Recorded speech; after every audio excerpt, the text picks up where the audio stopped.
Beneath the scorching sun and windswept plains of ancient Mesopotamia lies a world shrouded in secrets. An empire older than memory, where towering ziggurats cast shadows over cities that vanished into dust. The Sumerians, one of humanity's first civilizations, left behind a legacy of astonishing inventions, enigmatic inscriptions, and myths that still baffle scholars today. But what if some of their achievements weren't merely human? What strange knowledge did they possess that seems almost beyond comprehension? From clay tablets etched with cryptic cuneiform to relics that hint at advanced astronomy, the remnants of Sumer whisper tantalizing questions. Were they guided by unseen forces? Did they understand the cosmos in ways we are only beginning to grasp? And hidden within the ruins, are there clues that could rewrite what we think we know about our origins?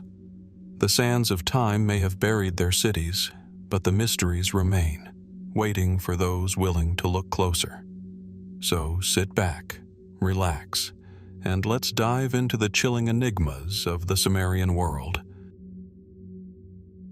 Amid the sun-baked plains and fertile riverbanks of ancient Mesopotamia, the ruins of Ur, Nippur, and Eridu rise like whispers from a forgotten age. Massive ziggurats, once towering over bustling cities, now stand in silent testimony to a civilization that flourished over 5,000 years ago.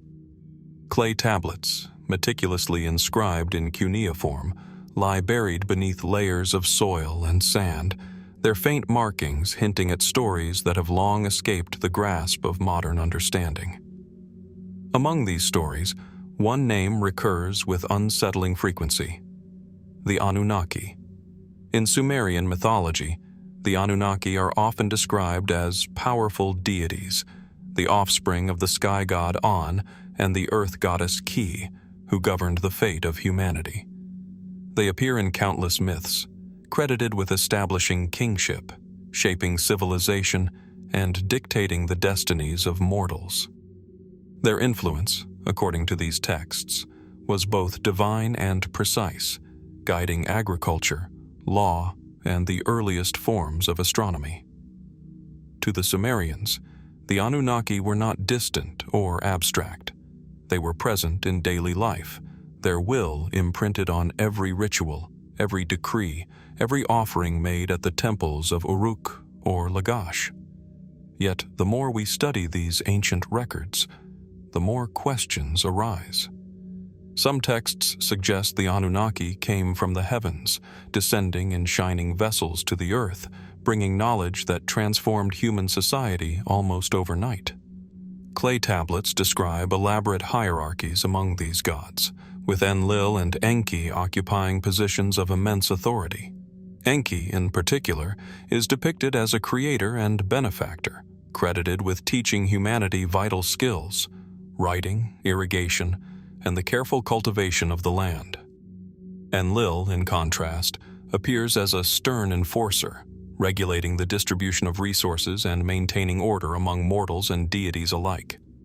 These dualities mirror the complexities of life itself, yet they also hint at something more enigmatic, an intelligence that seems to straddle the line between divine myth and something that challenges the limits of our historical understanding. Archaeologists and historians have long debated the origins of these narratives.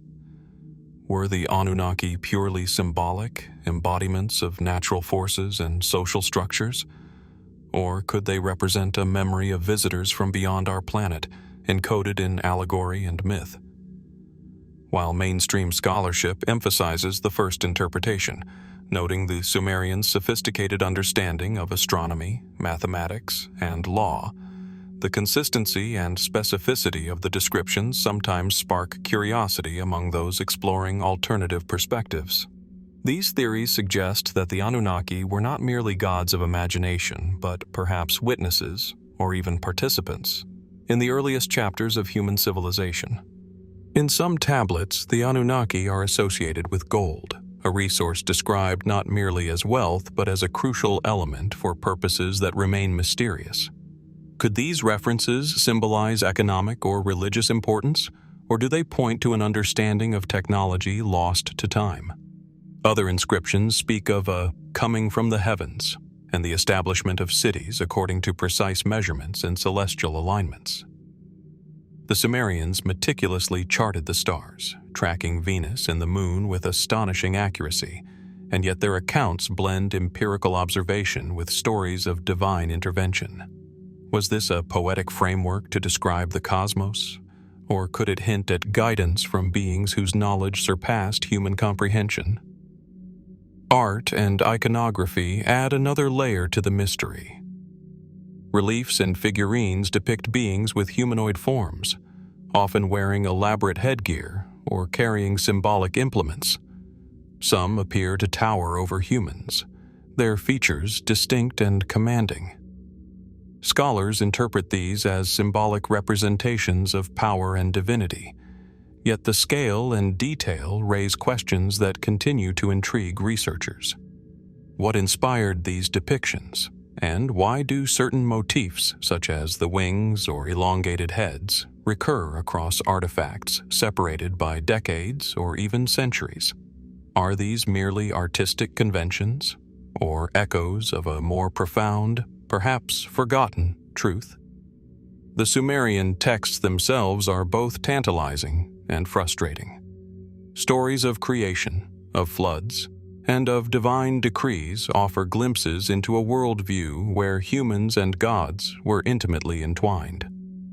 One tablet recounts how the Anunnaki descended to mine the Earth's resources, working side by side with humanity, or supervising them in ways that blur the line between labor and instruction.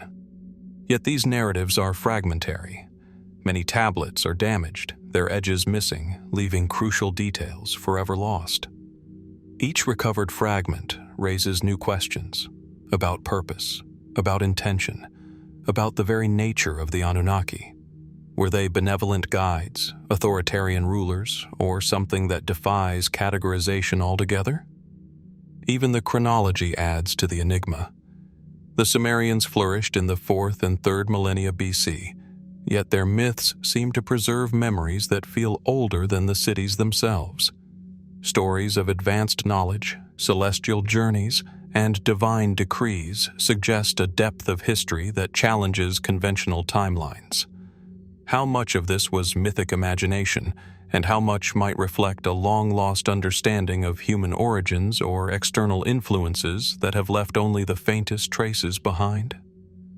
As the sun sets over the plains of modern Iraq, casting long shadows across the remains of ziggurats and temples, the enigma of the Anunnaki remains.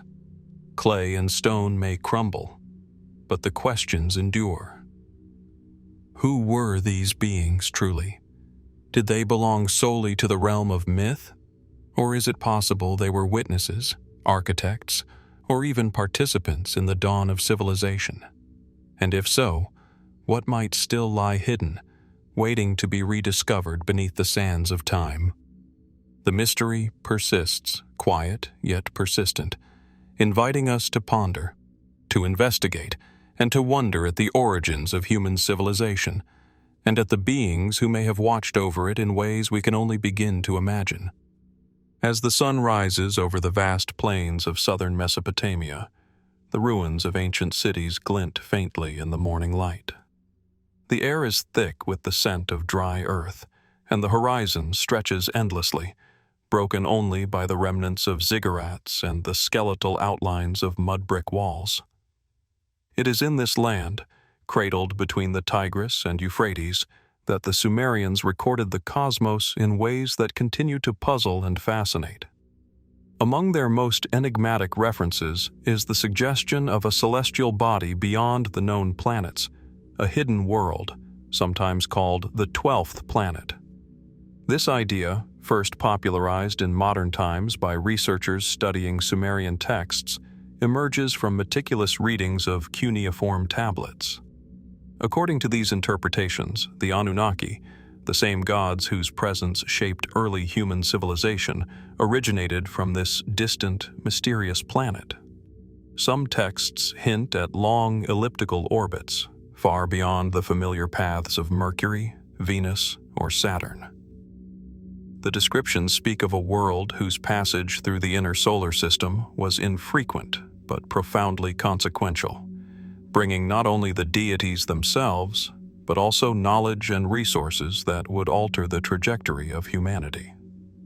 Astronomers and historians have approached these claims cautiously. Mainstream science emphasizes the absence of direct observational evidence for such a planet, and interprets these ancient accounts as allegorical, symbolic, or mythological in nature. Yet the precision with which Sumerian astronomers recorded planetary positions, lunar cycles, and celestial events is undeniable. They were meticulous observers of the heavens, capable of calculations that rival some of our own ancient Greek and Babylonian predecessors. Could it be that embedded within their mythological framework is a memory of something real, something that modern science has yet to detect? The Sumerian descriptions also hint at a planet with an unusual relationship to Earth.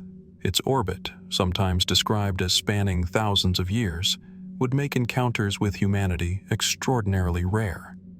And yet, when it did appear, these texts suggest it was transformative. Was the 12th planet merely a metaphor for cycles of creation and destruction, or might it reflect a lost chapter of cosmic events? An object that passed through the inner solar system, leaving subtle traces in both geological records and mythologies? The theory grows more intriguing when one considers the stories of the Anunnaki themselves. They are depicted as traveling great distances, bringing technology, civilization, and knowledge from their home world. Could these accounts, encoded in myth and metaphor, be recollections of a civilization that once existed elsewhere in the solar system? And if so, what were the mechanisms of their arrival and departure? Were they visitors who traveled on vessels of some advanced design? Or are the texts describing phenomena that we interpret too literally? Skeptics point out that much of the speculation rests on modern interpretations of fragmentary texts. Many tablets are damaged, their edges missing or eroded over millennia. The meanings of certain words and phrases are disputed, leaving room for multiple readings, some mundane, some extraordinary. Yet the persistence of these references across multiple tablets and sites, coupled with the detailed astronomical observations, leaves a lingering sense of wonder. It is as if the Sumerians encoded a message meant for future generations, a warning or a record that challenges us to look beyond what is immediately visible in the night sky. Consider also the possible implications of a large celestial body with a long orbit. Astronomers have noted that the solar system contains more than the classical 9 planets, including dwarf planets and trans-Neptunian objects, many of which follow elliptical paths and remain largely unexplored. Could there exist an object, massive yet distant, whose influence was subtly recorded in Sumerian lore? Some researchers speculate that shifts in Earth's climate, unexplained geological phenomena, or abrupt changes in civilization could correspond with periodic visits from this elusive body. While there is no direct evidence, the alignment of myth and astronomical observation is undeniably compelling. In addition to textual evidence, some have turned to iconography. Reliefs and cylinder seals often depict celestial motifs, stars, planets, and radiant bodies, sometimes in patterns that hint at a complex understanding of planetary motion. Are these simply artistic embellishments, or could they represent maps of the heavens, records of events witnessed by the Sumerians themselves? The precision and repetition of these symbols suggest that they held meaning far beyond mere decoration, that they may have encoded knowledge of celestial mechanics that modern researchers are only beginning to explore. The story of the 12th planet also raises profound questions about the origins of human civilization. If the Anunnaki did indeed come from a distant world, as the tablets suggest, what knowledge did they impart, and why? Was it limited to practical technologies like agriculture and writing, Or did it extend to astronomy, mathematics, and perhaps even the organization of society itself? And if the planet itself remains hidden, silently orbiting in the outer reaches of the solar system, might it one day return to influence Earth once more, as it is described in myth? As the shadows of the ziggurats stretch across the ancient plains, one cannot help but wonder what the Sumerians knew and what they intended for us to uncover. Were their observations of the heavens purely symbolic, or did they reflect a reality that has yet to be fully understood? The tablets, etched in clay thousands of years ago, offer no definitive answers, only questions that resonate through the ages. What is the 12th planet? Where does it dwell? And what traces of its presence might still linger, hidden in the sky and the sands of Mesopotamia, or in the stories we have inherited? The mystery remains, quietly persistent, inviting those who look closely to ponder not only the origins of the Anunnaki, but also the greater cosmic forces that may have shaped humanity itself. And so, the journey continues, one tablet at a time, one star at a time, as we trace the faint enigmatic footprints of a world that may be closer or farther than we dare to imagine. In the dim corridors of ancient Mesopotamian temples, where sunlight barely penetrates the dust-laden air, fragments of clay tablets lie scattered, silent witnesses to a civilization that reached for the divine. Among these relics, one stands apart, not in size or ornamentation, but in the weight of the stories it carries, the Tablet of Destinies. To the Sumerians, it was no ordinary artifact. It was said to grant its possessor ultimate authority over the cosmos itself, a key to the fate of gods and men alike. Descriptions of the tablet, preserved in fragments of cuneiform inscriptions, suggest that it was more than a symbolic emblem. It contained knowledge, decrees, and powers that could shape reality, or at least determine who held dominion in the realm of the divine. Some texts portray the tablet as being entrusted to Enlil, the god of wind, air, and authority, who used it to govern the destinies of humans and deities alike. Others speak of struggles between gods to claim its power, tales of theft, cunning, and cosmic politics that read like the earliest epics of intrigue. Historians have long studied these texts with careful attention, noting the Sumerians' ability to convey complex ideas through intricate symbols and narrative. The Tablet of Destinies, in this light, can be seen as an expression of authority and order, a tangible representation of the divine right to rule. Yet there is something unsettling in the precision and scope of its descriptions. Unlike other myths that speak in metaphor, the tablet is detailed. It outlines mechanisms of control, hierarchies among gods, and even the allocation of power across the heavens and the earth. Could this level of specificity hint at a memory of real instruments of governance or knowledge preserved in allegory and ritual? Some texts hint at the tablet's mobility and vulnerability. Stories describe it being seized, stolen, or hidden, only to be recovered through clever negotiation or divine confrontation.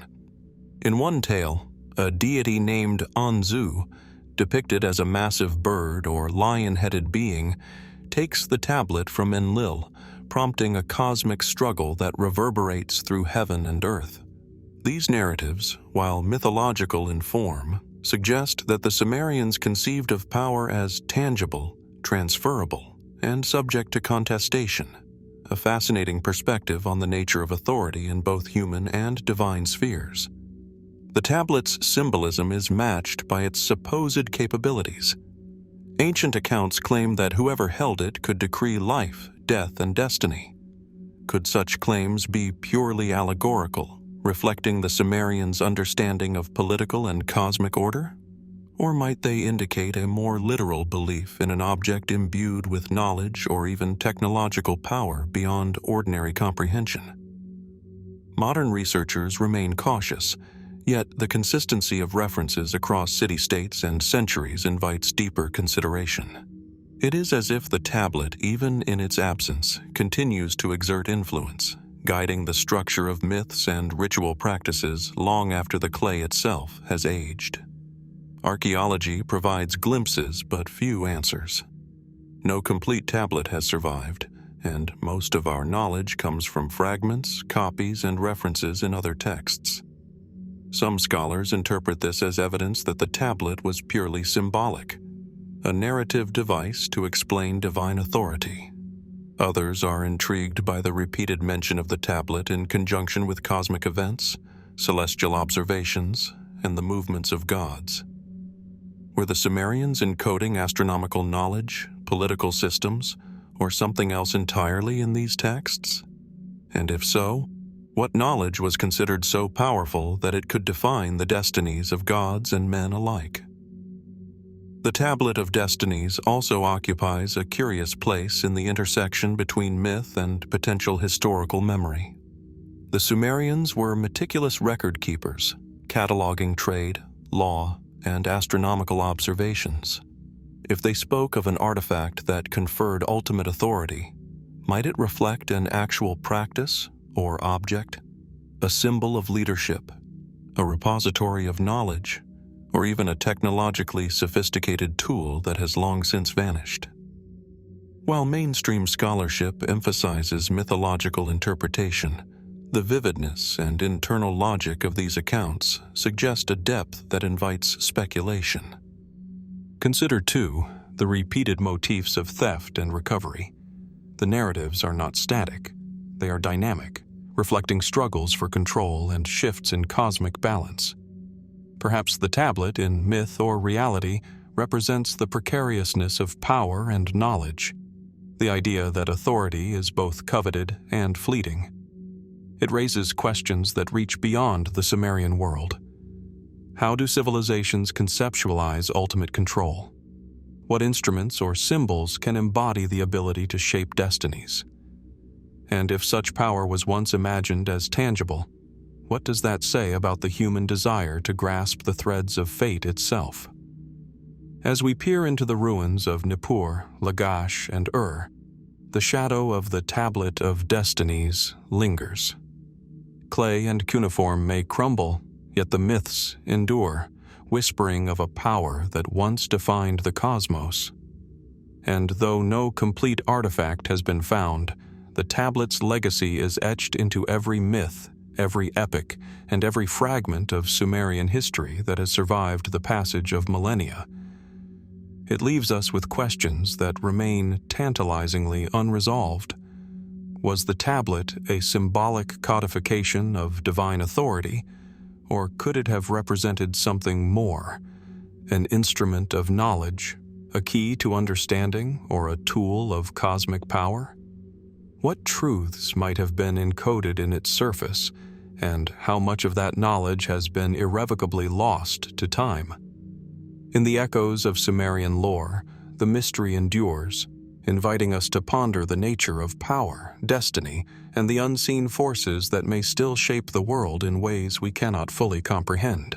The low-lying plains of southern Mesopotamia stretch endlessly, cradled between the Tigris and Euphrates, their fertile soil nourished by the seasonal floods of these ancient rivers. In the early morning light, the ruins of Uruk, Eridu, and shimmer faintly, their mud brick foundations hinting at the first stirrings of urban civilization. Here, in this cradle of civilization, the Sumerians emerged, an enigmatic people whose origins continue to puzzle historians, archaeologists, and linguists alike. Their cities were remarkable, their culture complex, and their innovations, from writing to law to mathematics, astonishingly advanced for their time. Yet, despite centuries of research, the question remains: who were the Sumerians, and where did they come from? Mainstream scholarship often paints a partial picture. Archaeologists suggest that the Sumerians appeared in southern Mesopotamia around 4500 BC, their presence preceded by the Ubaid culture, which laid the foundations of irrigation and urban settlement. Linguists note that the Sumerian language, a linguistic isolate with no known relatives, provides both a key and a puzzle. Its uniqueness suggests that the Sumerians may have arrived from an unknown region, bringing with them knowledge and skills that allowed them to establish complex cities in a challenging landscape. But from where? And why did they settle here, in a land subject to unpredictable floods and harsh climate? Some clues come from their myths and records. Sumerian creation stories speak of gods shaping humanity and teaching knowledge, often implying that the first humans, or at least the first civilized humans, were guided by forces beyond ordinary comprehension. Tablets and inscriptions tell of kingship descending from the heavens, of divine instructions imparted to the earliest rulers, and of cities founded under the guidance of the Anunnaki. Could these myths reflect more than allegory? Might they encode memories of migration, lost knowledge, or influences that modern historians struggle to trace? The question of their origins grows more intriguing when we consider their language, architecture, and artistic motifs. The Sumerians introduced the first known system of writing, cuneiform, and constructed monumental ziggurats aligned with celestial patterns. Their art depicts sophisticated symbolism, from intricate cylinder seals to detailed reliefs, suggesting a worldview that integrated the heavens and the earth. The precision of their astronomical records, combined with their innovations in governance, law, and trade, paints a portrait of a civilization remarkably advanced from its earliest days. How could a society with no known predecessors suddenly develop such sophistication? Some researchers have speculated on possible external influences. Could the Sumerians have descended from distant lands, bringing with them knowledge that seemed extraordinary to contemporaneous cultures? Others point to the enduring fascination with the Anunnaki, whose myths often describe beings descending from the sky, guiding humanity's earliest steps. While there is no direct evidence of extraterrestrial intervention, the recurrence of these motifs invites contemplation. Might these stories encode real historical migrations, contacts, or advanced knowledge that was later mythologized? Archaeological evidence deepens the mystery. Excavations reveal sudden shifts in settlement patterns, new forms of architecture, and advanced metallurgy emerging seemingly overnight. Pottery, tools, and ritual artifacts suggest a society that combined practical ingenuity with spiritual sophistication. Yet, the absence of a clear precursor culture leaves a gap in the historical record. Where did these people acquire their skills? How did they adapt so rapidly to an environment that demanded innovation for survival? And what was lost in the millennia that followed? The knowledge, the languages, the traditions that could have illuminated their beginnings. Even the broader geographic context adds to the intrigue. Mesopotamia lies at the crossroads of ancient trade routes, a region that would later see the rise of Akkadian, Babylonian, and Assyrian empires. Could the Sumerians have been part of an earlier migration from distant lands, mountainous regions, deserts, or river valleys now obscured by time? Some linguistic and cultural parallels hint at connections with distant civilizations, though the evidence is fragmentary and often debated. Every new discovery seems to raise more questions than answers, leaving researchers to wonder how much of the story has been irretrievably lost beneath centuries of sand and soil. The Sumerians' relationship with their environment also offers subtle hints. They developed sophisticated irrigation systems to control the flooding of the Tigris and Euphrates, transforming marshland into arable fields.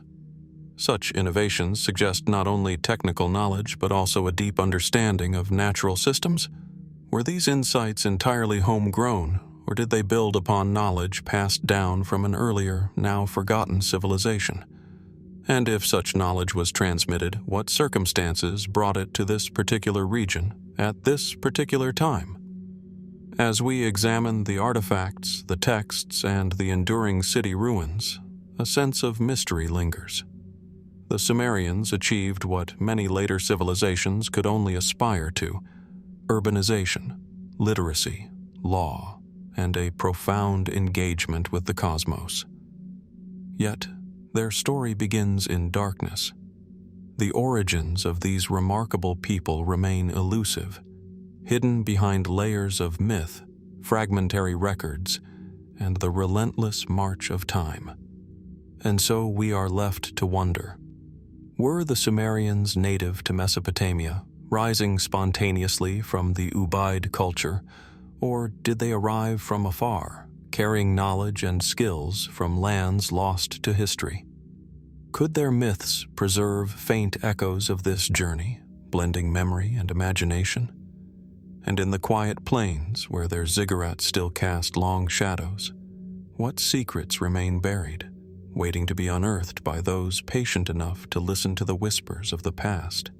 As twilight descends over the flat plains of southern Mesopotamia, the sky transforms into a canvas of glittering lights, each star suspended in the vast darkness like a pinprick of eternity. Long before telescopes and modern astronomy, the Sumerians looked up at this same sky with remarkable precision, mapping the heavens with a sophistication that continues to astound researchers today. Their observations, recorded in delicate cuneiform on clay tablets, reveal a civilization that not only understood celestial cycles, but may have perceived patterns in the cosmos that challenge our assumptions about early human knowledge. The evidence of this meticulous study lies in star catalogs, lunar and solar charts, and mathematical tables that describe the movements of the planets and constellations. Sumerian scribes recorded the positions of Venus, the moon, and other celestial bodies with extraordinary accuracy, enabling them to predict eclipses and seasonal changes. Their attention to detail suggests more than casual observation. It indicates a deliberate effort to measure, calculate, and understand the universe. But how did a civilization of city-states in southern Mesopotamia, without telescopic instruments, achieve such precision? What motivated them to invest so heavily in studying the heavens, and what secrets were they seeking to uncover? One of the most intriguing aspects of Sumerian star mapping is the level of sophistication embedded within their mythological framework. The Anunnaki, the same deities we have explored before, were frequently associated with stars, planets, and cosmic order. Texts describe the gods as controlling celestial bodies, arranging their orbits, and influencing the fates of humanity. Could these myths encode a literal understanding of the sky, a blend of observation and allegory that allowed the Sumerians to record astronomical phenomena with remarkable consistency? Scholars debate the interpretation, yet the correlation between the cuneiform records and actual celestial events leaves a lingering sense of awe. The tablets themselves are astonishing in their detail. The Venus tablet of Amisaduqa, for example, chronicles the appearances and disappearances of Venus over decades, noting precise intervals and positions. Similarly, other astronomical texts track lunar months and the movement of Jupiter and Saturn, revealing knowledge that aligns closely with modern calculations. This level of accuracy would have required sustained, careful observation across generations, as well as the development of complex mathematical tools. The Sumerians' ability to integrate empirical measurement with symbolic meaning hints at a culture deeply attuned to both the natural and the spiritual worlds. Yet some details remain perplexing. Certain alignments recorded by Sumerian astronomers appear far more precise than would be expected given the technology of the time. Some researchers note that the ziggurats and temples of Ur, Uruk, and Nippur align with specific stars or solar events, suggesting that architecture itself may have served as a tool for observation. Was this alignment purely symbolic, or did it facilitate an advanced form of astronomy? Could the Sumerians have used long-standing traditions, possibly inherited from even older cultures, to achieve a level of celestial precision that seems almost inconceivable for their era? Speculation grows when one considers the broader implications of their work. If the Sumerians could map stars with such care, might their knowledge reflect an awareness of cycles and patterns that extended beyond immediate observation? Some theorists suggest that these records encode knowledge of long-term astronomical cycles, possibly even of planets beyond the known solar system, echoes perhaps of the mysterious 12th planet we have explored earlier. The notion challenges conventional timelines and invites questions about the origin of their knowledge. Was it entirely derived from careful observation, or could it include fragments of older, possibly lost, wisdom? The precision of Sumerian star mapping also raises the question of intent. Why dedicate so much effort to recording celestial movements? Partly, the purpose seems practical. Agricultural calendars, flood predictions, and ritual timing all depended on understanding the heavens. Yet the sophistication goes beyond utility. Some tablets suggest a philosophical or spiritual dimension, a desire to comprehend cosmic order and humanity's place within it. Were the Sumerians attempting to decode patterns that linked the heavens with life on Earth, or were they recording what they observed in meticulous detail for reasons now obscured by time? As we trace the lines of cuneiform across fragile clay, the mystery deepens. The Sumerians' knowledge appears simultaneously empirical and symbolic, practical and mystical. Their star maps reveal a civilization that saw order in the sky, patterns that spoke to both survival and meaning. But the origin of that knowledge, the question of how they achieved such accuracy and what it truly represents, remains unresolved. Are we glimpsing the legacy of human ingenuity alone? Or could these records hint at influences or insights that exceed what we typically expect from an early civilization?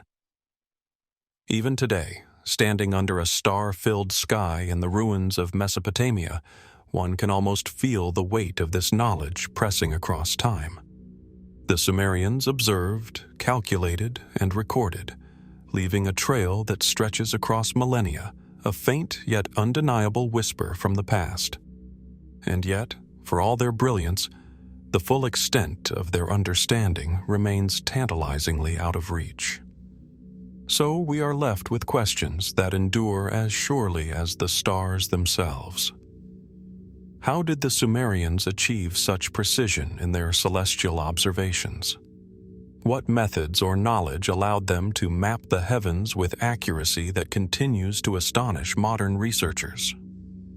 And might there still be secrets hidden in the tablets, the ruins, or the alignments of ancient structures, waiting for those patient enough to decipher them? The sky above Mesopotamia remains as it was for the Sumerians, a canvas of mystery, inviting contemplation, reflection, and wonder at the depths of human curiosity and the enigmatic wisdom of an ancient people.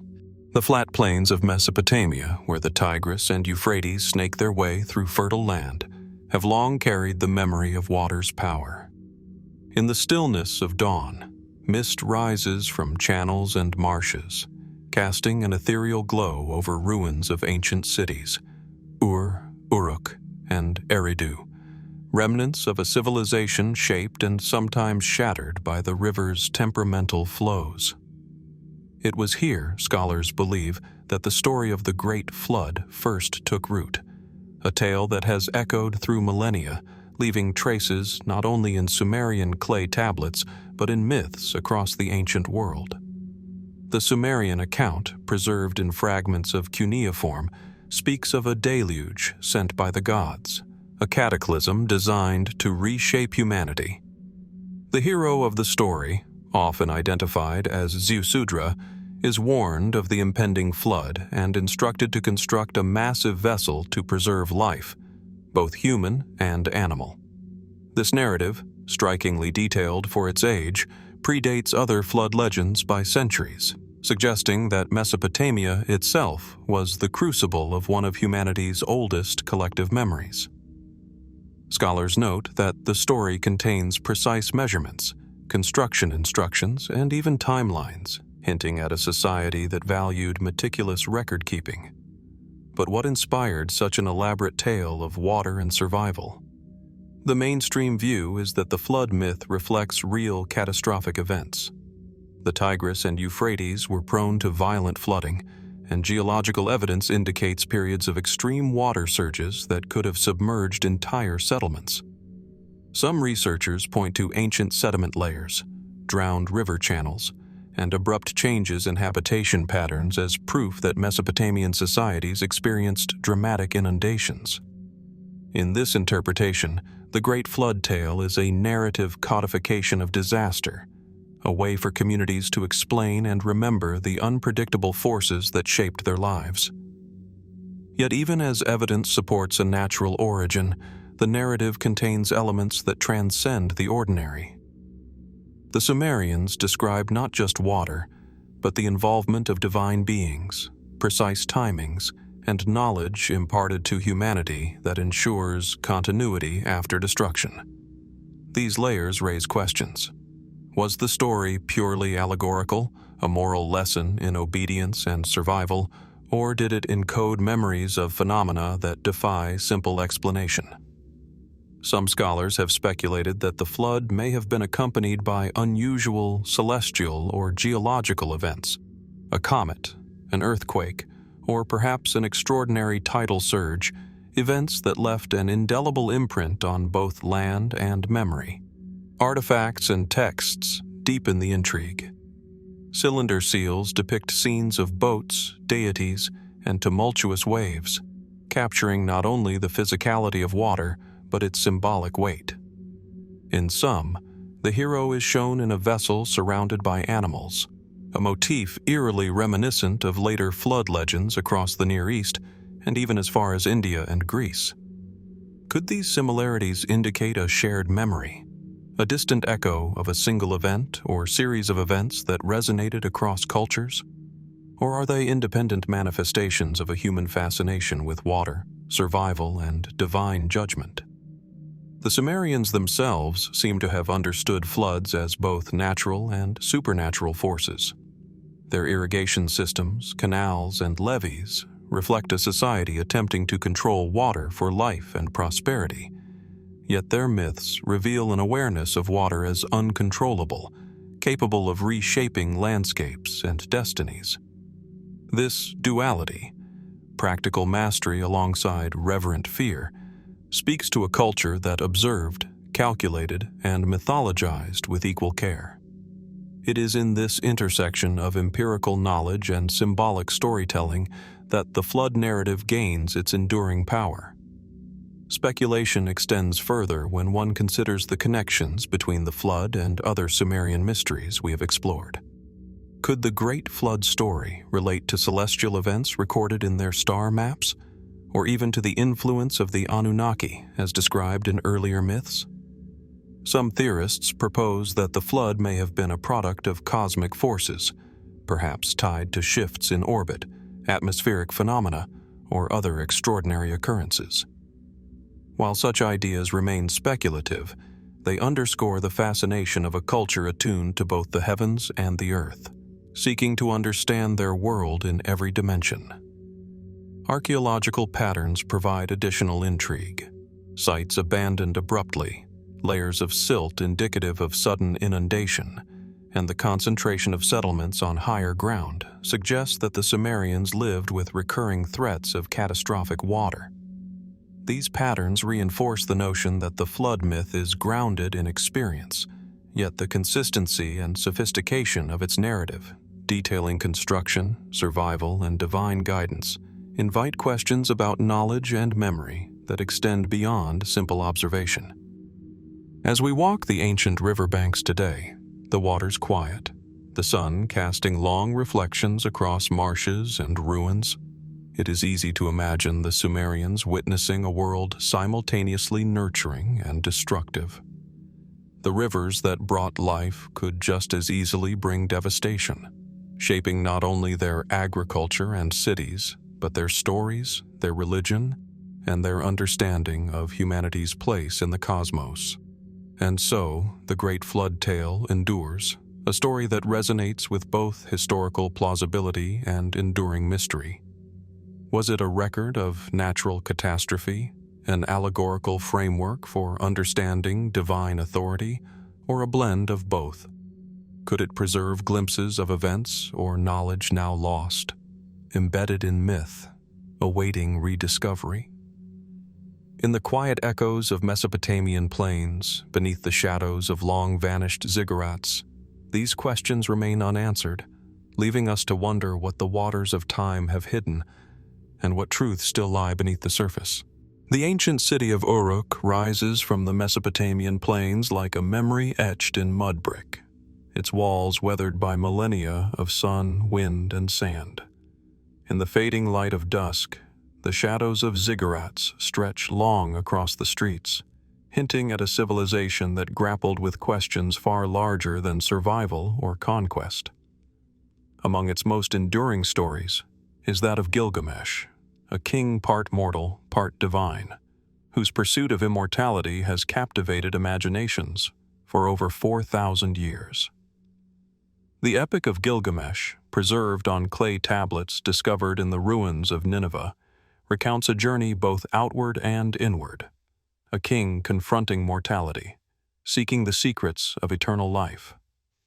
Gilgamesh, renowned for his strength and ambition, is driven by the sudden loss of his companion Enkidu, an event that forces him to confront the inescapable reality of death. Scholars consider this tale one of humanity's earliest explorations of mortality, grief, and the desire to transcend the finite nature of existence. But beneath the philosophical and literary dimensions lies a tapestry woven with curious details, some of which suggest a deeper engagement with knowledge, history, and perhaps even lost technology. According to the text, Gilgamesh travels beyond the known world, crossing deserts, mountains, and the treacherous waters of the sea to reach Utnapishtim, the survivor of the Great Flood. Utnapishtim, granted immortality by the gods themselves, holds the key to eternal life, yet his story is intertwined with warnings. Immortality is reserved for the divine, and human understanding of the cosmos is limited. Scholars note that the journey itself mirrors geographical realities of the Mesopotamian world, yet stretches into the realm of myth. Could these narratives encode more than moral lessons? Might they preserve a cultural memory of voyages, encounters, or knowledge now obscured by time? The epic is filled with remarkable, precise descriptions of plants, waters, and celestial phenomena encountered during Gilgamesh's quest. One notable detail involves a plant said to restore youth, a motif that has fascinated historians and scholars for centuries. Some suggest that these references could symbolize knowledge of medicinal plants or early pharmacology, preserved in allegorical form. Others see them as metaphors for human ambition and the search for meaning. Yet, the level of specificity raises questions. Did the Sumerians possess knowledge of natural resources and remedies that were sophisticated for their era? And was this wisdom encoded in their myths? The journey also emphasizes boundaries, both physical and metaphysical. Gilgamesh encounters perilous seas, mystical guardians, and regions beyond human habitation. Some historians interpret these elements as symbolic representations of human limitations, while others note that they might hint at real, long-lost roots, distant lands, or natural phenomena that were later mythologized. The narrative creates a world that is at once familiar and otherworldly, a landscape of rivers, mountains, and forests overlaid with the presence of divine oversight, suggesting a civilization deeply attuned to both earthly and celestial order. Intriguingly, the epic contains references to knowledge bestowed by the gods, insights into construction, astronomy, agriculture, and perhaps even mathematics. Some theorists speculate that these may reflect a society preserving its collective memory, encoding practical knowledge within myth so that it could survive across generations. Could Gilgamesh's search for immortality symbolize a pursuit not just of life eternal, but of enduring wisdom? And if so, what truths were encoded in these stories that we are only beginning to perceive?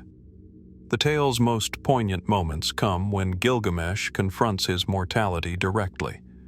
Despite his strength, courage, and persistence, he ultimately fails to secure eternal life, learning instead the value of human experience, legacy, and the preservation of knowledge through deeds and stories. Scholars often highlight the narrative as a meditation on human limits and the inevitability of death. Yet the story is not devoid of mystery. The precise locations, the detailed descriptions of trials, and the unusual properties of plants and waters raise questions about the Sumerians' understanding of natural and perhaps even technological phenomena. Were these elements purely allegorical, or do they hint at knowledge, now lost, of the world around them? As we examine the tablets today, their characters and landscapes feel remarkably vivid, their wisdom timeless.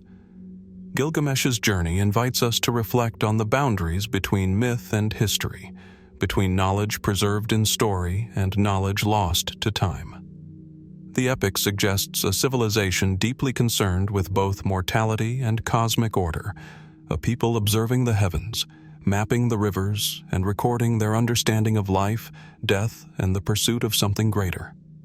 Could this narrative, like the myths of the Anunnaki, the Tablet of Destinies, and the Great Flood, encode fragments of truths we are only beginning to grasp?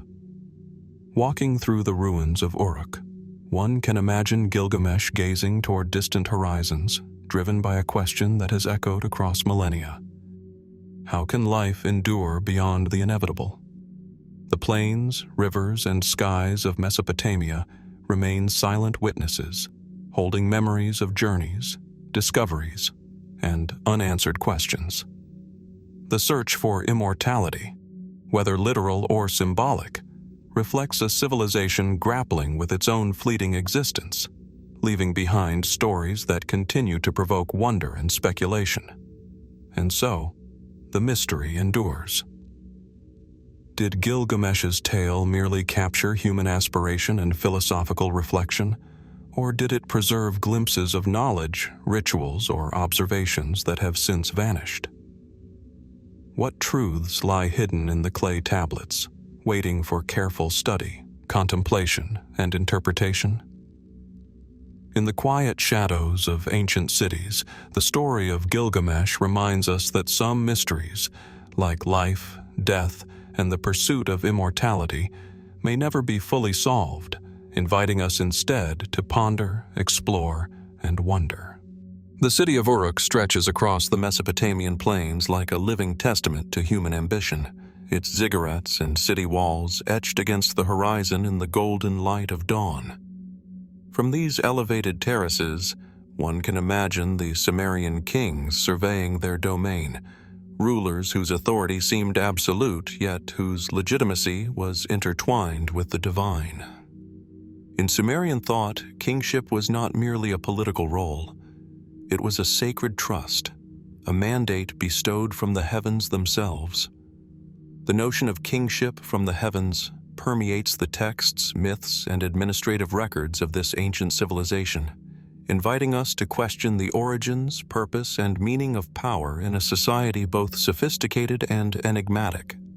The concept appears most clearly in the Sumerian king list, a clay tablet that records the names, reigns, and sometimes astonishing lifespans of kings stretching back to times before the flood. According to the text, these rulers were not ordinary men.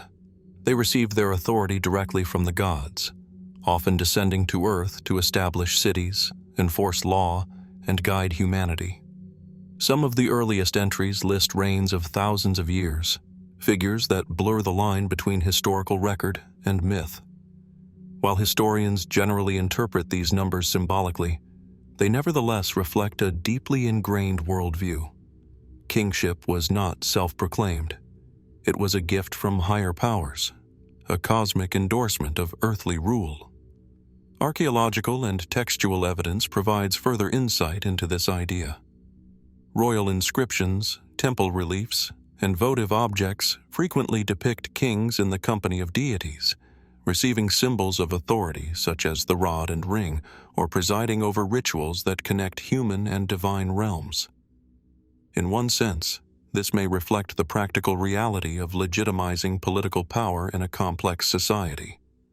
Aligning authority with divine favor ensured obedience, reinforced social hierarchy, and provided a moral framework for governance.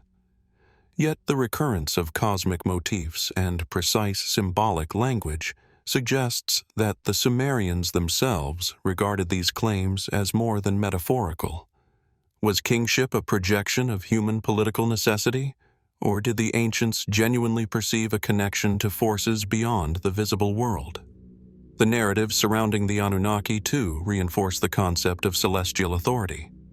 These deities, often associated with natural elements, cosmic order, and the administration of human destiny, were said to have determined the fates of kings, granting them power to rule. Some texts describe the gods deliberating over which city-state should rise to prominence, and which mortal should act as their representative.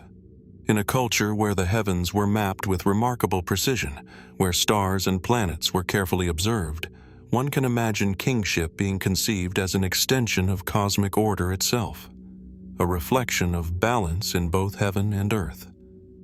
Yet, this divine endorsement raises intriguing questions. If kingship truly descended from the heavens, why did power shift between cities and dynasties with apparent randomness? How do we reconcile the mythic lifespans of early rulers with the tangible, measured reigns recorded in later centuries?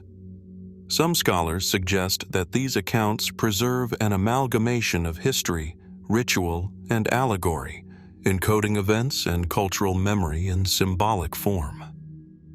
Others ponder whether the myth of divine kingship reflects knowledge lost to time, a system of governance, ceremonial practice, or even technological mastery that gave certain rulers extraordinary authority, later interpreted as heavenly ordination. Material culture hints at this interplay of authority and divinity. Excavations of palaces, administrative tablets, and monumental architecture suggest rulers exercised centralized control, directed labor on massive projects, and maintained complex bureaucracies. Ziggurats themselves, towering above the cities, were both religious centers and political statements, aligning earthly rule with celestial patterns. Could these structures have served a dual purpose, communicating cosmic order while reinforcing the divine mandate of kings? Might the Sumerians have believed that aligning human institutions with celestial rhythms conferred stability, prosperity, or even protection against unknown cosmic forces? Speculation deepens when one examines Sumerian cosmology alongside their records of celestial phenomena. Precise star maps, planetary observations, and ritual alignments may have intersected with notions of kingship, suggesting that rulers were seen as intermediaries between humanity and the cosmos. Did these kings embody a practical understanding of astronomy, calendrical systems, and natural cycles, translating this knowledge into governance? And if so, could their authority have been both symbolic and functional, reflecting mastery over time, space, and human organization? The mystery of kingship from the heavens is further amplified by the king list's continuity across centuries and city-states. Despite political upheavals, conquests, and societal transformations, the belief in divine sanction persisted, linking rulers across generations to an origin that was simultaneously terrestrial and cosmic. Even later kings who ruled after the flood are described as receiving authority directly from gods, reinforcing a worldview where human power is inseparable from divine oversight. Standing today amid the ruins of Uruk or the remnants of Eridu, it is easy to sense the weight of this ancient ideology. The cities, temples, and palaces speak to the ambition of men who believed, or at least claimed, to be chosen by the heavens, their authority entwined with myths, rituals, and celestial patterns. Yet the origins and full meaning of this practice remain tantalizingly elusive. Was kingship a symbolic framework, a practical tool for social cohesion, or a reflection of knowledge and rituals that have been lost to time? And so, the question persists: how did the Sumerians conceive of power so intimately connected to the cosmos? Were these myths of divine authority simply an imaginative explanation for political hierarchy? Or do they preserve traces of a deeper understanding of natural laws, celestial influence, or even technology now forgotten? As the sun sets over the plains of southern Mesopotamia, the shadows of ancient rulers linger, reminding us that some mysteries, like the origins and nature of kingship itself, remain unresolved, inviting us to contemplate what secrets may still lie hidden beneath the sands of time. The ruins of ancient Sumerian cities lie scattered across the sun-baked plains of southern Mesopotamia, their crumbling walls and eroded foundations whispering stories of a civilization that flourished thousands of years ago. Among the many marvels that these cities once held, perhaps none is more tantalizing than the libraries, repositories of knowledge, culture, and history that have long since vanished. These lost libraries were said to house clay tablets inscribed with the earliest records of mathematics, astronomy, law, and literature, alongside accounts of myths, rituals, and the deeds of kings whose authority was believed to descend from the heavens. The very concept of a Sumerian library conjures a sense of wonder. Vast halls lined with shelves of carefully cataloged tablets, scholars and scribes meticulously copying texts, the quiet rustle of hands across clay, preserving knowledge for generations. Excavations in cities like Nippur, Uruk, and Eridu have uncovered fragments of such collections, hinting at the scale and scope of intellectual achievement. Thousands of tablets have survived, yet scholars believe these represent only a fraction of what once existed. What other secrets might have been stored in halls now lost beneath layers of sand and centuries of neglect? Historical records reveal that the Sumerians were meticulous in documenting knowledge. Cuneiform, their unique system of writing, was applied not only to administrative records and trade accounts, but also to religious texts, medical instructions, and astronomical observations. This suggests that Sumerian libraries were not merely practical repositories, they were centers of learning, safeguarding wisdom that connected the human and divine, the terrestrial and the celestial. Could some of these texts have contained knowledge far more advanced than what has survived?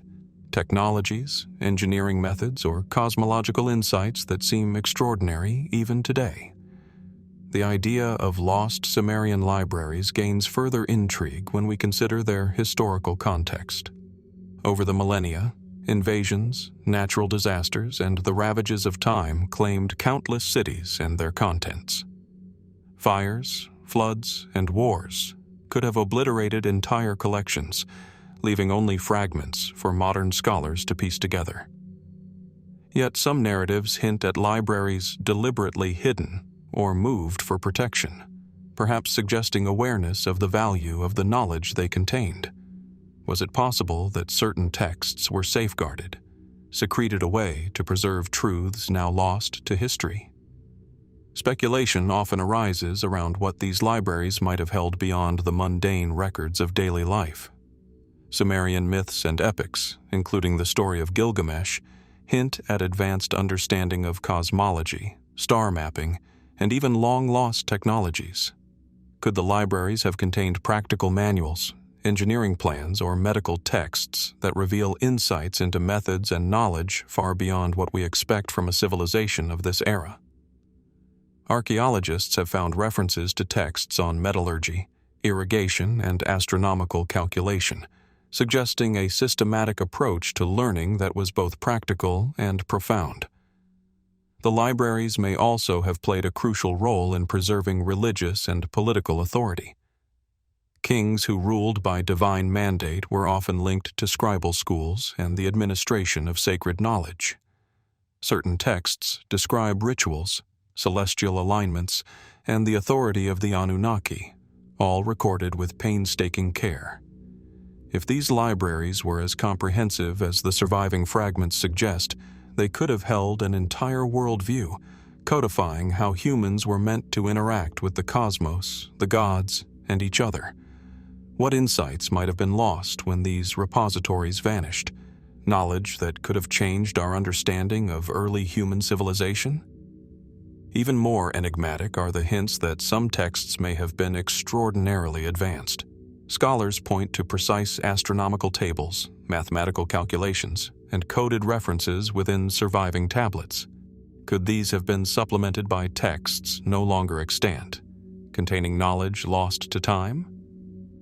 The Sumerians' attention to detail, particularly in astronomy and engineering, implies a society capable of complex, systematic study. What might they have recorded that could alter our understanding of ancient technology, cosmology, or navigation? The mystery of lost Sumerian libraries also intersects with geography and archaeology. Excavations often reveal foundations of buildings that might have housed extensive collections of tablets, yet the bulk of their contents have been destroyed or remain buried, undiscovered. Sites like Nippur, once a religious and cultural center, hint at vast administrative and scholarly networks that extended far beyond what has survived. If even a fraction of these libraries could be recovered, what secrets might they reveal about early civilization, the rise of cities, and the intellectual achievements of a people often dismissed as prehistoric? As we stand today on the eroded plains of Mesopotamia, the silence of the ruins is profound. The wind sweeps across broken walls and fragments of temples, carrying faint echoes of a civilization that valued learning, record-keeping, and the pursuit of understanding in every dimension: practical, spiritual, and cosmic. The knowledge they gathered, recorded, and preserved speaks to a sophisticated society whose intellectual ambition rivaled its architectural grandeur. Yet so much of it remains irretrievably lost. And so, the question persists. What truly was contained in the great Sumerian libraries that have vanished into time? Were they repositories of ordinary records? Or did they hold knowledge of astronomy, engineering, medicine, or cosmic principles that has no modern parallel? Could fragments of this wisdom yet lie buried beneath the sands, waiting to illuminate secrets of the past, offering a glimpse into a civilization that understood far more than we can currently perceive? In the quiet, sun-drenched plains where the Sumerians once thrived, the mystery of their lost libraries endures, reminding us that some of history's greatest treasures are not gold or jewels, but the knowledge and stories that once shaped the very foundations of civilization. Amid the sun-scorched plains of southern Mesopotamia, where the Tigris and Euphrates carve their winding courses through fertile soil, one can almost sense the pulse of ancient thought, the beginnings of civilization, of stories, and of human attempts to understand existence itself. In the ruins of cities like Eridu, Ur, and Nippur, fragments of clay tablets hint at narratives that stretch back to the very concept of creation, offering glimpses of how the Sumerians imagined the origin of the world, the cosmos, and life itself. These myths are not simple stories. They are intricate, layered accounts filled with deities, cosmic battles, and symbolic acts that have puzzled scholars for generations. The Sumerian creation myths, most notably recorded in the Enuma Elish and other early texts, depict a cosmos emerging from a primordial chaos, a mingling of fresh water and salt, personified as Apsu and Tiamat. From this chaotic union arise the first gods, whose interactions set the stage for the formation of earth, sky, and humanity. Unlike later mythologies that often present a single linear creation, the Sumerian accounts are complex, almost algorithmic in their structure. Genealogies of deities, sequences of cosmic events, and acts of divine conflict that result in the ordered universe. Could this complexity reflect not only a theological imagination, but also an early attempt to codify observations of the natural world in symbolic form? Archaeological discoveries suggest that these myths were not merely tales for entertainment or ritual. Clay tablets from sites such as Nippur reveal precise lists, genealogies, and sequences that imply a careful, deliberate system of record-keeping. These narratives often intersect with astronomical observations, city foundations, and ritual practices, suggesting that creation myths served multiple functions: cosmological explanation, social structuring, and a means of encoding knowledge. Did the Sumerians perceive creation as a dynamic, unfolding process, perhaps informed by observations of celestial and terrestrial cycles, and then encode these insights into myth?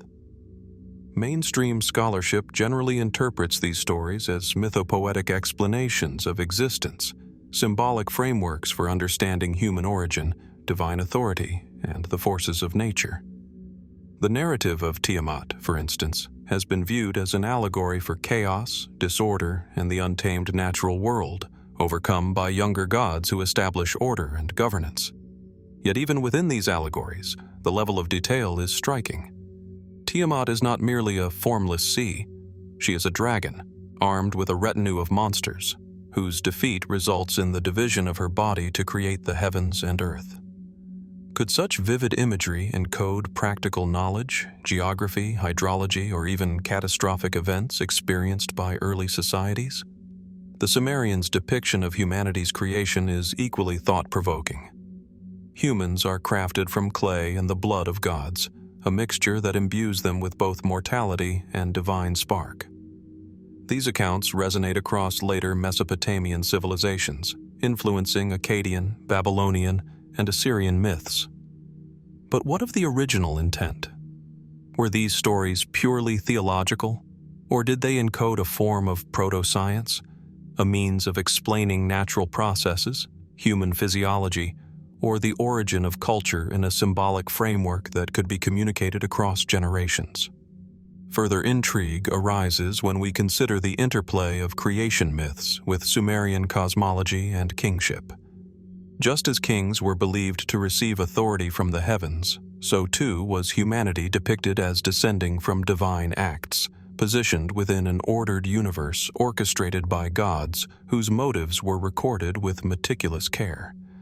Some scholars have speculated that the mythic narratives may reflect knowledge of planetary cycles, seasonal flooding, and agricultural patterns, encoded in symbolic terms that were intelligible to a literate and observant society.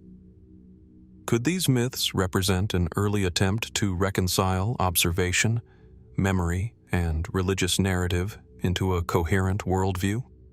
Speculative interpretations take this a step further, proposing that creation myths might contain traces of lost knowledge, insights into celestial mechanics, natural disasters, or even engineering principles encoded in allegory. The precise sequences of divine action, the structured genealogies, and the repeated emphasis on cosmic order suggest a civilization deeply attuned to both the heavens and the earth. Could some of the mysteries of these myths point to events, knowledge, or practices now lost beneath the sands of Mesopotamia?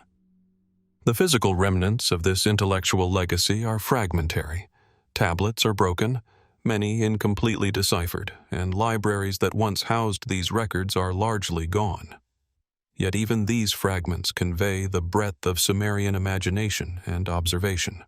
They reveal a people who did not separate story from study, myth from method, or ritual from reason. The creation myths, in all their complexity, hint at a civilization wrestling with profound questions: the origin of life, the nature of divinity, and the structure of the cosmos. As one walks through the desolate remains of these ancient cities today, it is easy to feel the weight of these unanswered questions. The Sumerians looked to the skies and the rivers, to the cycles of life and death, and endeavored to explain their observations in narratives that endure to this day. The myths are at once instructive and enigmatic, offering glimpses of a worldview that sought coherence in chaos, purpose in creation, and knowledge in story. And so, the puzzle remains. Did the Sumerian creation myths merely reflect symbolic, theological reasoning, or do they preserve fragments of deeper understanding, knowledge of the cosmos, of natural law, or of forces we have yet to fully grasp? Could the lost libraries, the tablets, and the teachings of priests and scribes hold further revelations, waiting to illuminate what the Sumerians themselves once understood about the origins of existence? As the wind sweeps across the ancient plains, carrying echoes of a civilization long vanished, these questions linger, unresolved, inviting us to ponder the mysteries that the first storytellers of humanity left behind. In the heart of ancient Sumer, where the Euphrates and Tigris converge, the ruins of once great cities rise in muted testimony to human ambition and divine imagination. Among the scattered fragments of ziggurats, temples, and city walls, there exist hints of a concept that both guided and constrained Sumerian society: the me. These enigmatic decrees, inscribed on clay tablets and described in mythic accounts, were said to contain the fundamental principles of civilization, the very codes by which gods and humans alike conducted their worlds. Unlike a tangible object or structure, the me is abstract, intangible yet pervasive, a force that shaped law, art, ritual, and kingship, and whose true meaning remains the subject of intense speculation. The Sumerians believed that the me were divine decrees bestowed by the gods, particularly the high god Enki, who entrusted them to humanity or specific rulers.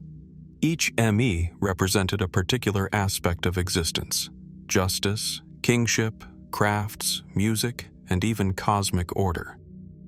Myths describe these decrees as powerful, almost sentient forces capable of conferring authority, knowledge, and societal function. In the Enki and Inanna narrative, the goddess Inanna ventures to obtain the me from Eridu, challenging Enki's wisdom and securing their transfer to her city, Uruk. These stories elevate the me beyond mere instructions. They are described as the very essence of cultural and cosmic order. Archaeological evidence supports the significance of the me in Sumerian society.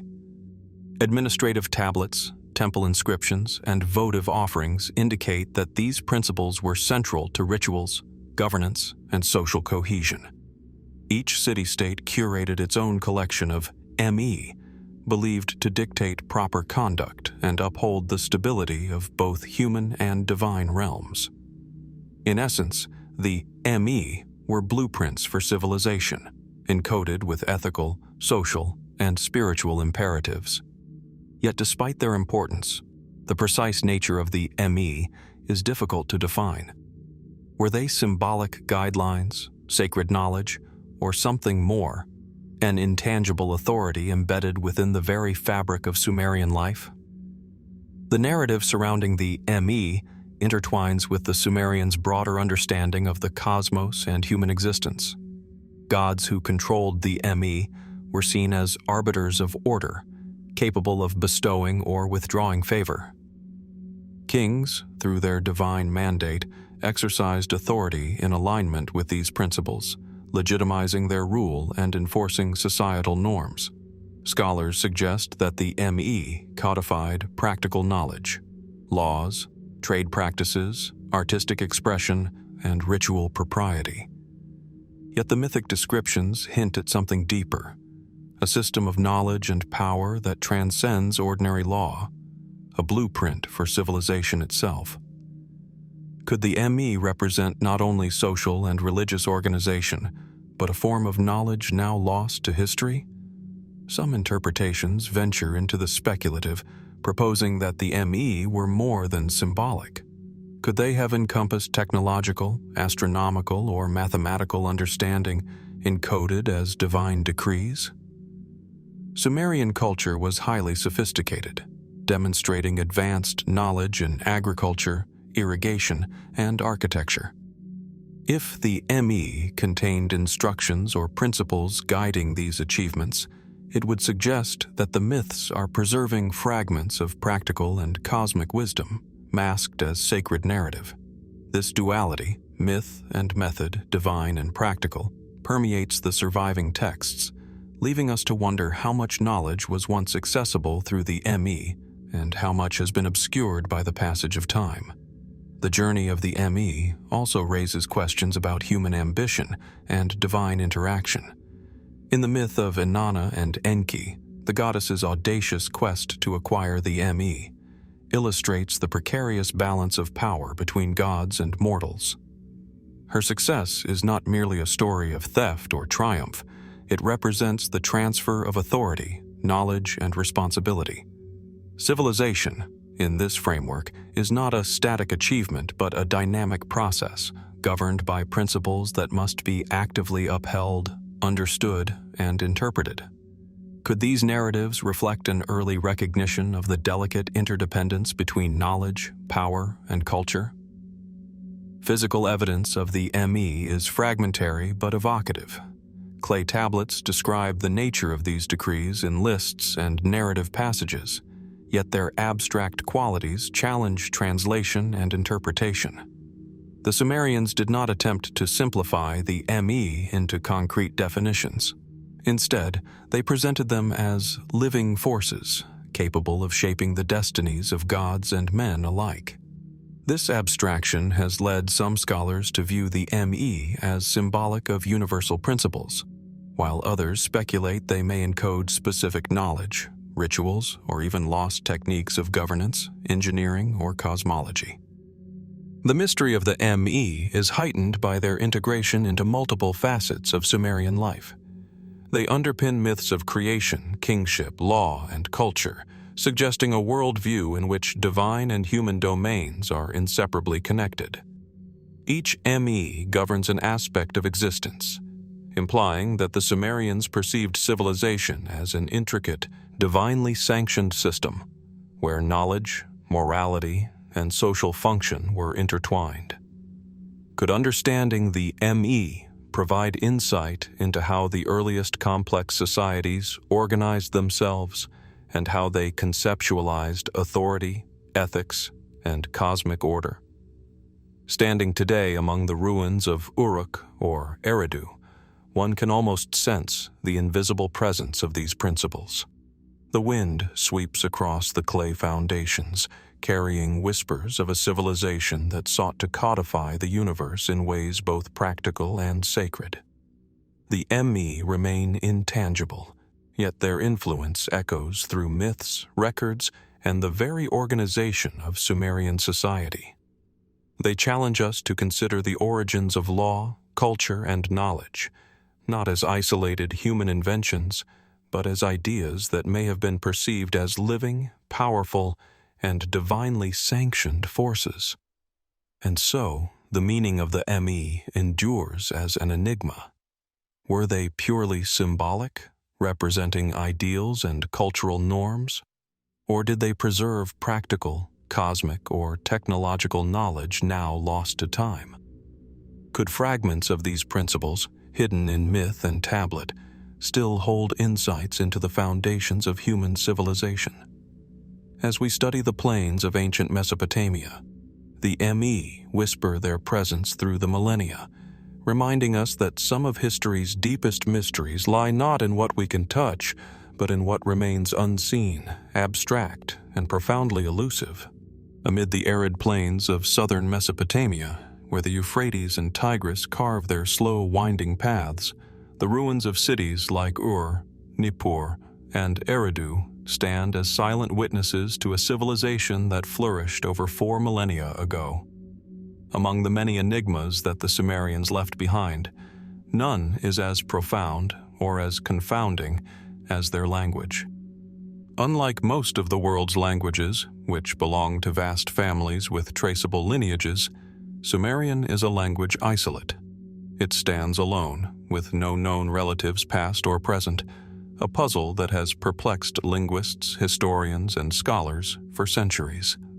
Cuneiform tablets, etched with meticulous precision, reveal a linguistic system of extraordinary sophistication. The signs are polyvalent, able to convey phonetic sounds, syllables, and complex logograms. Yet the very structure of Sumerian, its grammar, syntax, and vocabulary, resists comparison to any neighboring tongues, including Akkadian, Semitic dialects, or later Babylonian languages.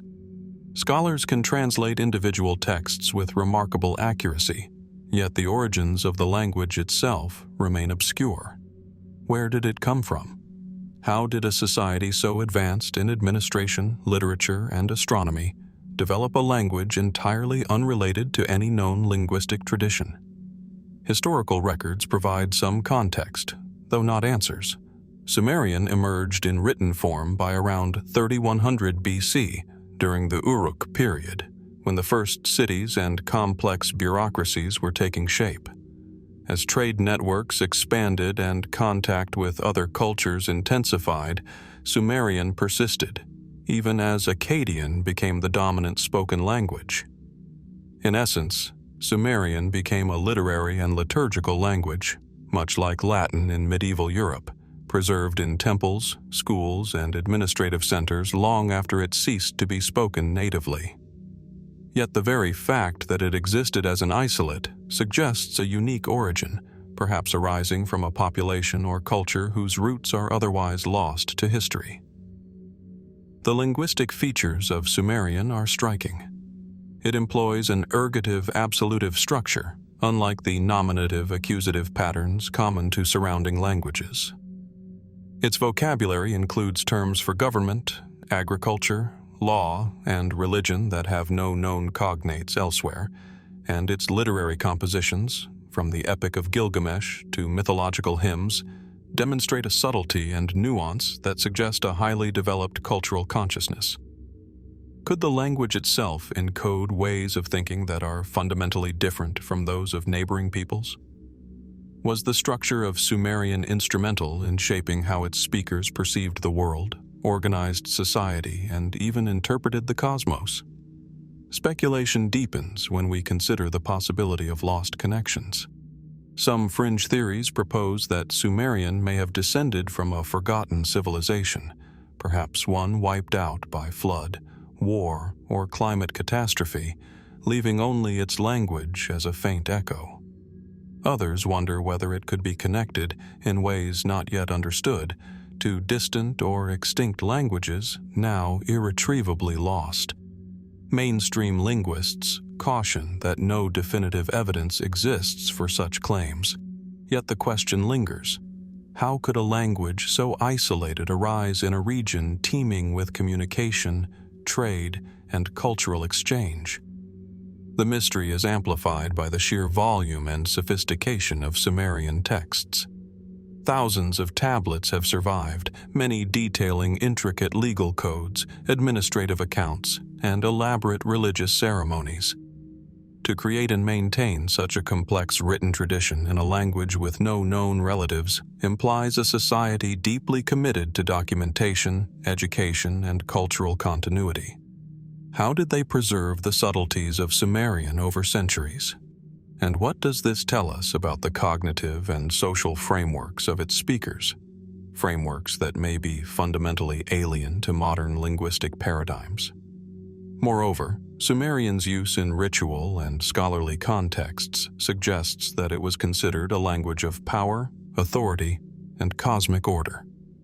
Certain words, phrases, and inscriptions appear repeatedly in religious and administrative texts, almost as if their utterance carried inherent efficacy.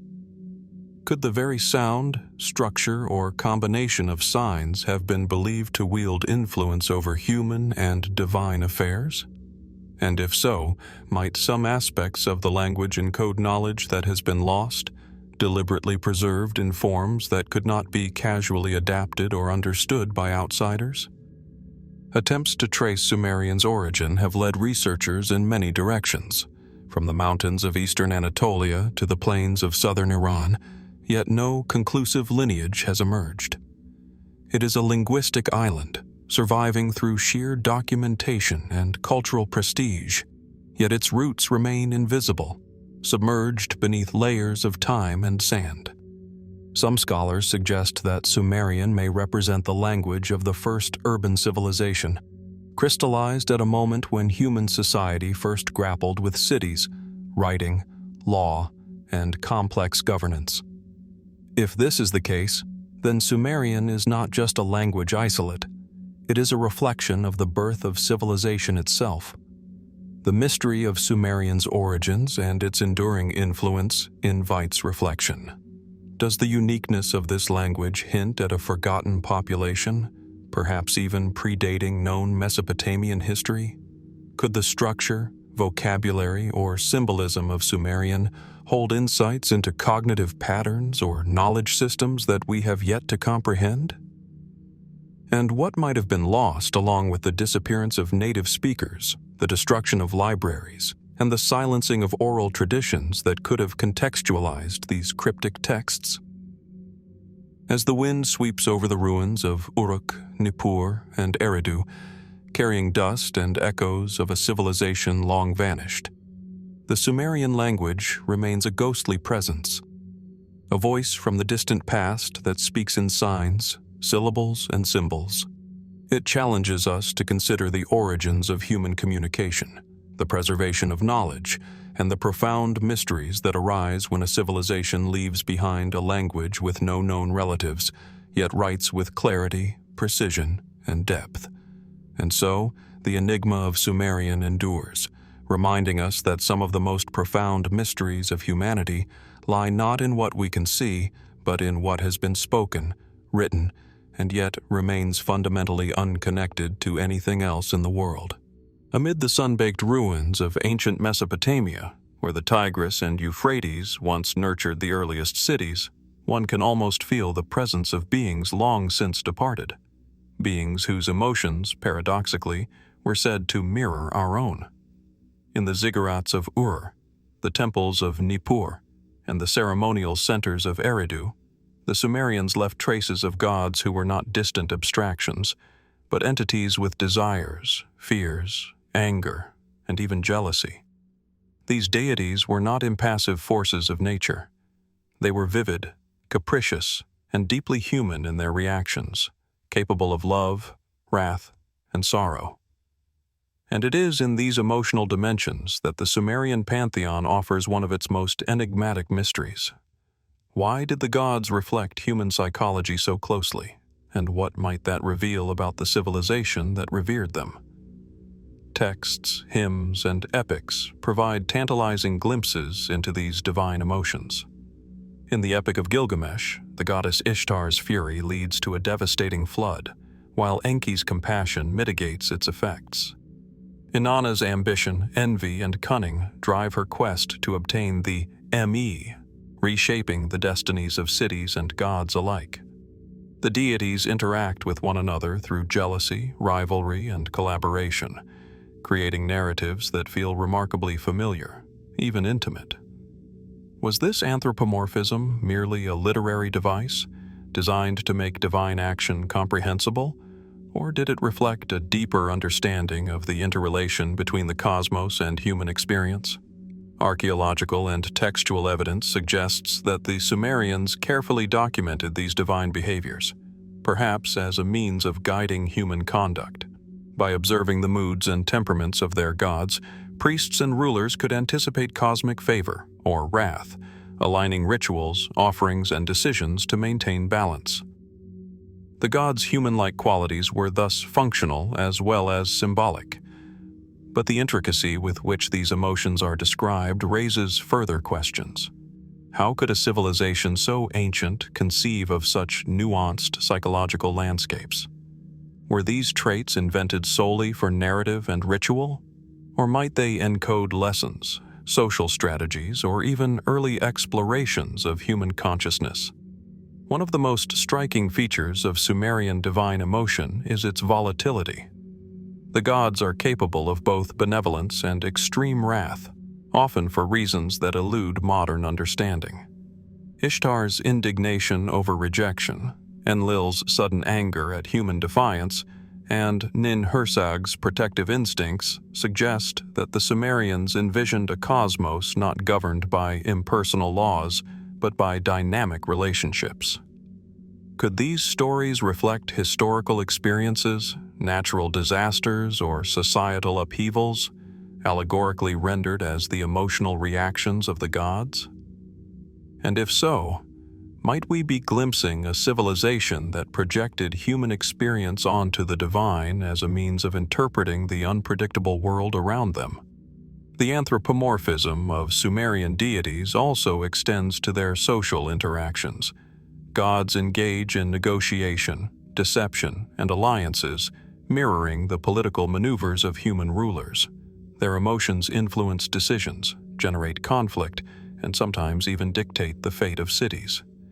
In this sense, divine behavior was not only a matter of spiritual concern, but a template for understanding power, authority, and ethical action. The gods were models, cautionary tales, and mirrors, reflecting the intricacies of human society in forms simultaneously awe-inspiring and intimately familiar. Speculative interpretations deepen the mystery. Some scholars have suggested that the depiction of human-like emotions among the gods might imply an advanced understanding of psychology or social dynamics.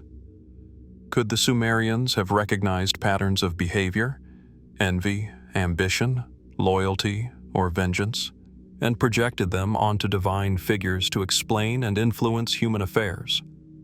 Might these narratives contain encoded wisdom, preserving strategies for governance, conflict resolution, or social cohesion in allegorical form?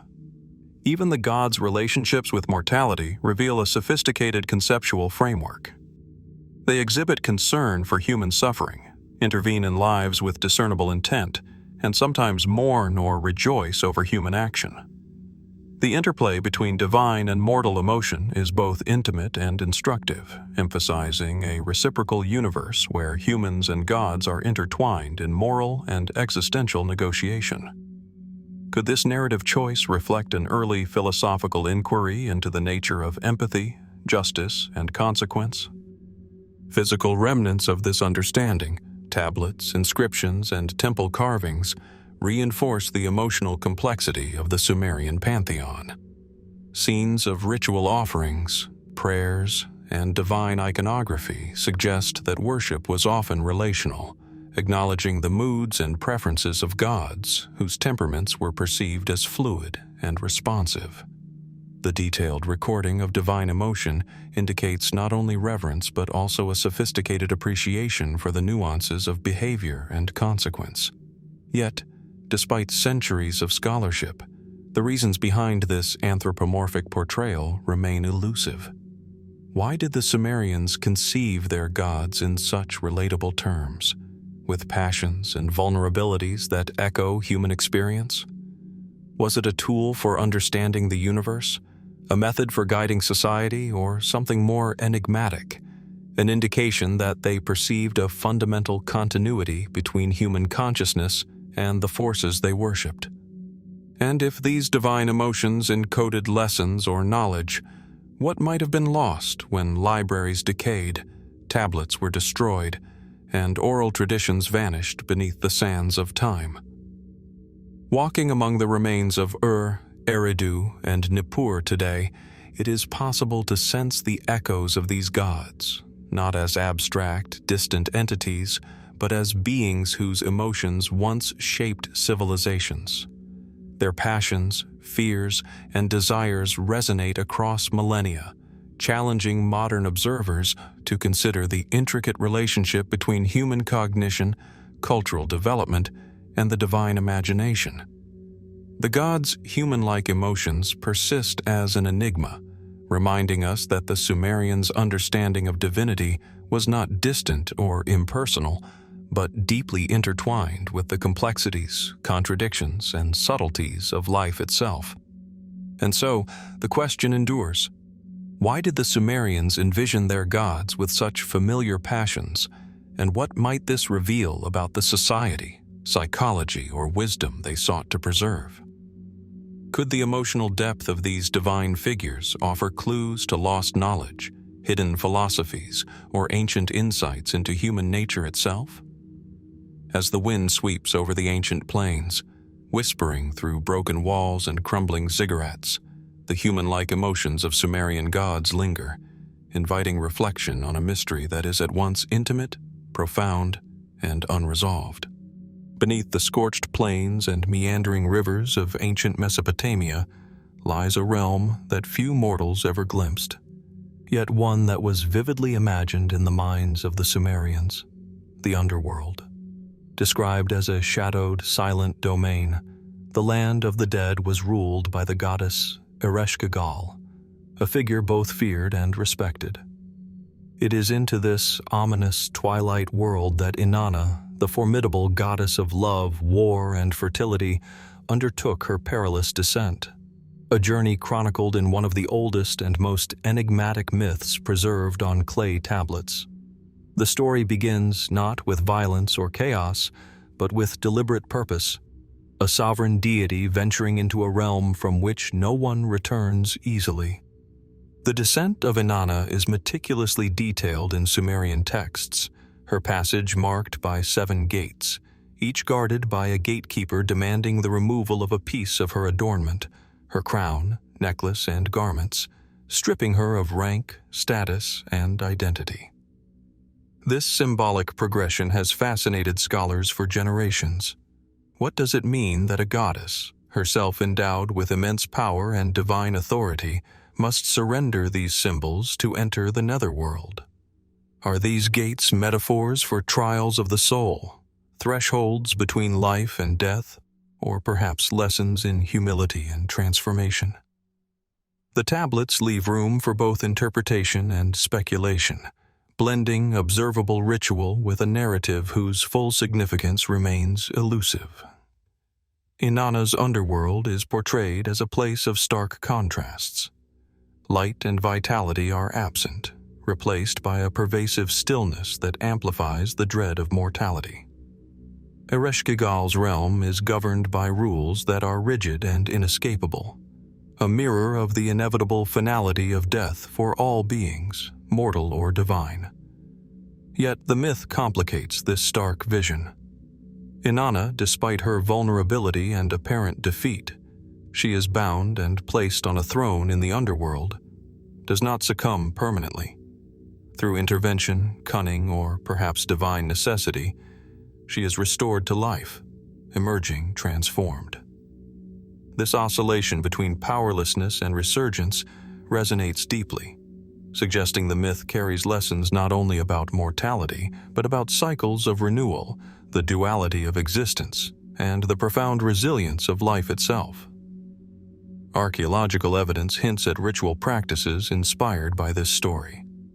Temple inscriptions and ceremonial texts indicate that Inanna's journey may have been reenacted symbolically during sacred rites, aligning human participants with her experiences of descent, transformation, and return. Some scholars suggest that these rituals functioned as both spiritual exercises and social commentaries, emphasizing the need for humility, preparation, and acceptance of loss as prerequisites for growth. Yet the extraordinary specificity of the narrative, the exact number of gates, the precise objects removed, the interplay between Inanna and Ereshkigal, raises further questions.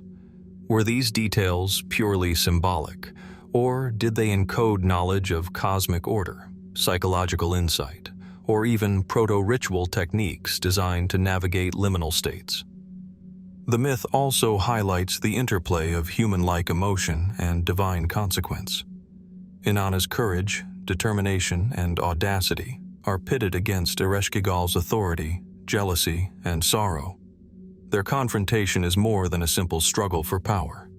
It reflects the dynamic interplay of dualities: life and death, fertility and barrenness, light and darkness. Could the Sumerians have perceived these dualities not only as cosmic truths, but as templates for understanding human experience? Might the emotional depth of the deities be a mechanism for teaching resilience, empathy, and the inevitability of change? Speculative interpretations extend even further. Some propose that Inanna's descent reflects memories of cataclysmic events, such as seasonal floods, societal collapse, or widespread famine, encoded mythically as journeys into death and rebirth. Others suggest that the myth may contain allegorical references to cycles of astronomical or environmental observation, preserved through narrative rather than formulaic instruction. Yet despite these theories, the narrative resists full explanation. The underworld is at once a psychological landscape, a moral framework, and a cosmic theater, leaving us to wonder which elements were historical, which symbolic, and which deliberately veiled to convey knowledge inaccessible to ordinary mortals. The tablets themselves are evocative. Clay impressions reveal the careful preservation of the story, emphasizing the sequence of events, the objects surrendered, and the dialogue exchanged between Inanna and her sister Ereshkigal. The language is precise, yet archaic, leaving gaps that invite interpretation. What was lost to time, the subtleties of gesture, tone, or ritual performance, may have been essential to the full comprehension of the myth. Are we glimpsing fragments of a multidimensional tradition, part literature, part ritual, and part esoteric instruction? The ambiguity is compelling, allowing the myth to resonate across millennia with a sense of mystery and depth that few other narratives achieve. Inanna's return from the underworld is as significant as her descent. She emerges altered, aware of vulnerability, the cost of ambition, and the responsibilities of power. In some interpretations, this mirrors the natural cycles observed by the Sumerians. The seasonal ebb and flow of fertility, the rise and fall of rivers, and the continuity of life despite recurring threats. Yet the text also emphasizes personal transformation. The goddess's passage into darkness and her eventual return suggest a profound meditation on mortality, resilience, and the human, or divine, capacity to endure. As we contemplate the ruins of Uruk, the ceremonial platforms, and the scattered fragments of clay tablets, Inanna's journey lingers as both allegory and enigma. Her descent into the underworld challenges modern observers to consider mortality, transformation, and the ways in which early civilizations grappled with the unknown. Was the myth a vehicle for teaching ritual, morality, or cosmic law?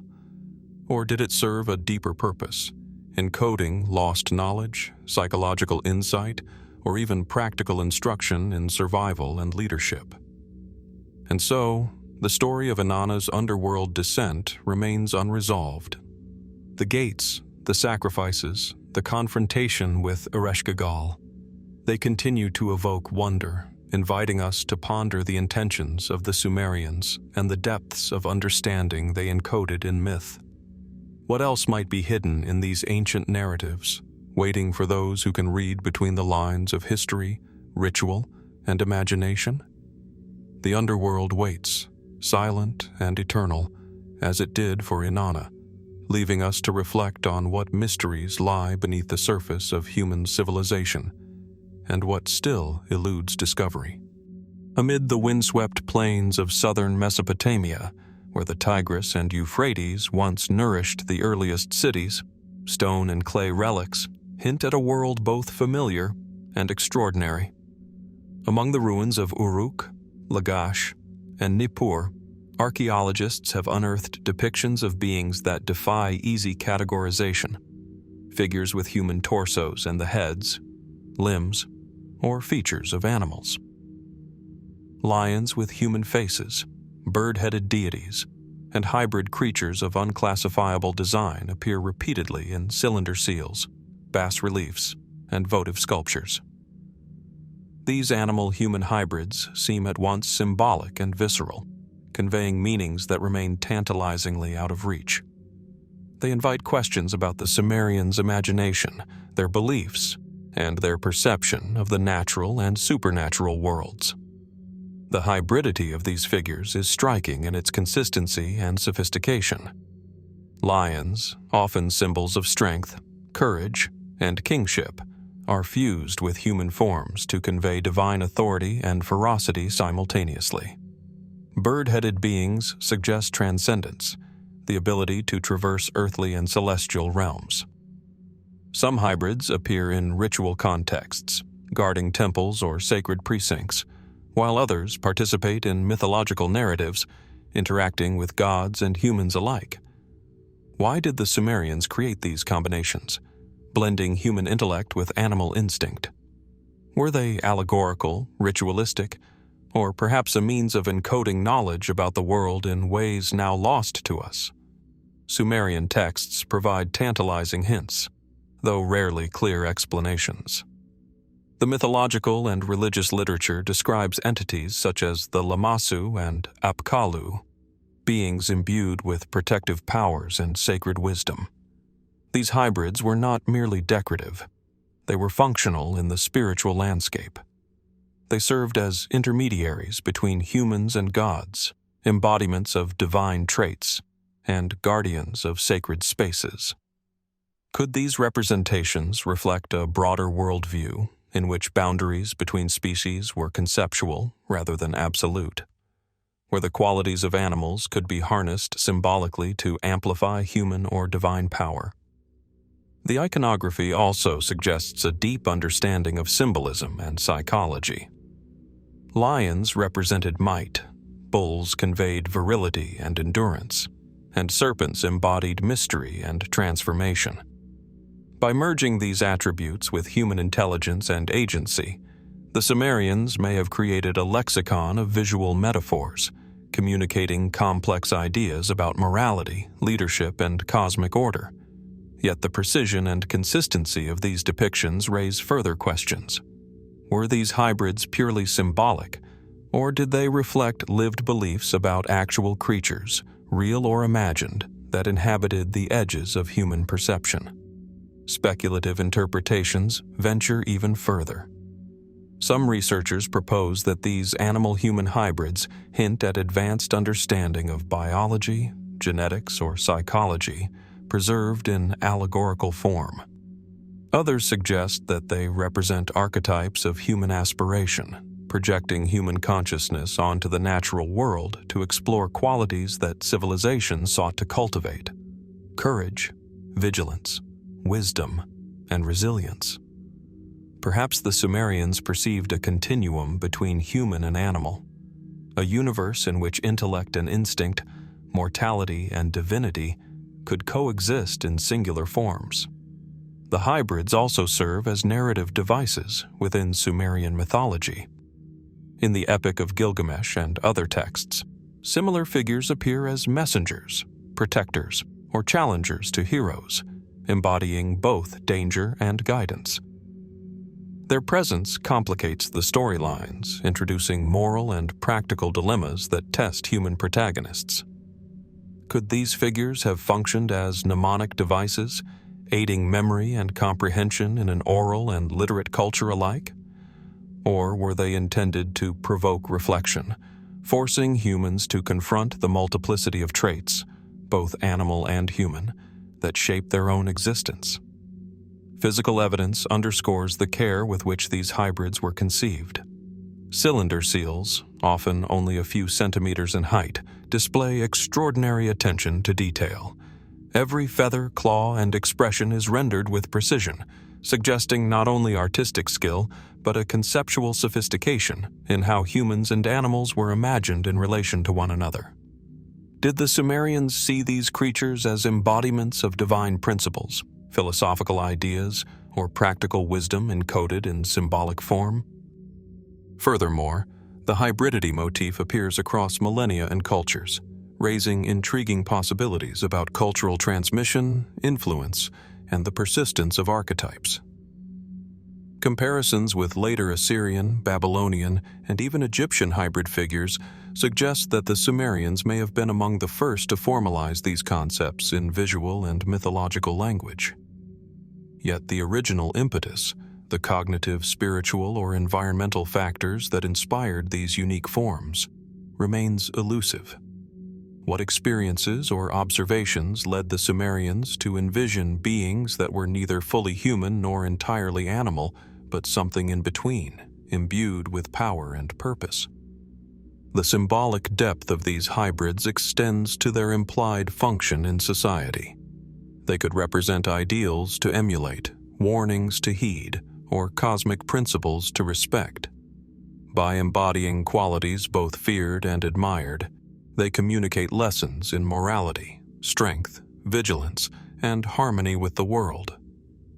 But if these figures were indeed instructional or protective, what knowledge has been lost as the civilization that created them fell into ruin, and the stories associated with them faded from collective memory? Walking among the ruins today, the hybrid forms continue to intrigue. Their eyes seem to hold wisdom. Their forms suggest intention, and their presence bridges the gap between human imagination and the natural world. They remind us that the Sumerians viewed life as a complex interplay of forces, where humans, animals, and deities intersected in meaningful ways. Yet the precise meanings, the intentions behind their creation, and the full scope of their significance remain unresolved. And so the mystery of Sumerian animal-human hybrids endures, a testament to a civilization that saw the world not only as it was, but as it could be imagined, fluid, interconnected, and layered with meaning. What other truths, knowledge, or insights might these beings encode, waiting to be deciphered by those who dare to look closely at the blurred boundaries between humanity, nature, and the divine? The hybrids remain, enigmatic and compelling, urging us to ponder what lies hidden in the ancient mind of Sumer. Across the fertile plains of southern Mesopotamia, the land where the Tigris and Euphrates converge, the remnants of once magnificent settlements lie half-buried beneath layers of sediment and sand. These ruins, now silent and weathered, hint at a civilization that rose with astonishing speed. In an era roughly spanning 4500 to 2900 BC, small villages transformed almost inexplicably into complex urban centers: Uruk, Ur, Lagash, and Eridu, each with monumental architecture, bustling markets, and intricate administrative systems. The sudden emergence of these city-states continues to baffle historians and archaeologists. How did societies of modest agrarian beginnings achieve such rapid urban sophistication, seemingly overnight in historical terms? Excavations reveal city walls towering above surrounding plains, meticulously laid bricks forming ceremonial temples and ziggurats that pierce the sky. Streets were organized with remarkable foresight, drainage systems channeling water with precision, and standardized weights and measures hinting at extensive trade networks. The scale and uniformity of construction suggest coordinated labor and advanced planning. Yet, the speed with which these cities expanded poses questions. What social, technological, or environmental catalysts enabled such rapid organization? Was it merely the abundance of fertile soil and water, or were there more elusive forces at play, shaping human ambition and societal structure? Some scholars argue that irrigation and agriculture alone account for the rise, pointing to innovations in canal building and crop management. The ability to produce surplus food undoubtedly allowed populations to concentrate and specialize, supporting craftspeople, administrators, and priests. But even this explanation leaves gaps. The complexity of governance, the uniformity of urban design, and the emergence of writing systems like cuneiform suggest a level of societal foresight that exceeds simple population growth. Did the Sumerians inherit knowledge from preceding, now forgotten cultures? Or was this a remarkable convergence of human ingenuity under favorable conditions? Further intrigue comes from the sudden proliferation of monumental religious structures. Temples and ziggurats, often aligned with celestial bodies, dominate the urban landscape. Their construction required coordination, labor management, and technical skill. They were not merely architectural feats, but symbols of political authority, spiritual cohesion, and social hierarchy. Could it be that religious ideology played a central role in uniting communities, directing resources, and accelerating city-state formation? And if so, how did belief systems evolve in parallel with the practical needs of urban expansion, reinforcing both spiritual and administrative power?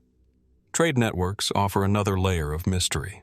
Sumerian city-states, though geographically compact, engaged in commerce reaching distant regions. Copper from Oman, timber from Lebanon, and lapis lazuli from Afghanistan all flowed into Mesopotamia, demonstrating an astonishing capacity for long-distance coordination. How did these early societies establish and maintain such far-reaching connections? Did early rulers possess knowledge of geography and logistics, far beyond what we assume for a civilization emerging from the marshes and floodplains of the Fertile Crescent? Speculative interpretations invite even more questions. Some researchers suggest that external influences, whether from migration, cultural diffusion, or even unexplained encounters, may have accelerated urban development. Others propose that the Sumerians possessed latent technological or organizational insights, now lost, that allowed them to leapfrog centuries of conventional societal evolution. Could they have tapped into methods of governance, engineering, or social engineering that were exceptional for their time, leaving little trace beyond monumental architecture and administrative records? The sudden rise of city-states also poses questions about societal cohesion. How were disputes resolved and hierarchies maintained in populations that grew so quickly and densely? The cuneiform tablets provide glimpses into legal codes, trade agreements, and administrative orders, suggesting sophisticated bureaucratic structures. Yet the sheer volume and complexity of these records raise further enigmas. Did these early bureaucracies evolve organically from small communities, or were they the product of deliberate design, informed by principles that may now be forgotten?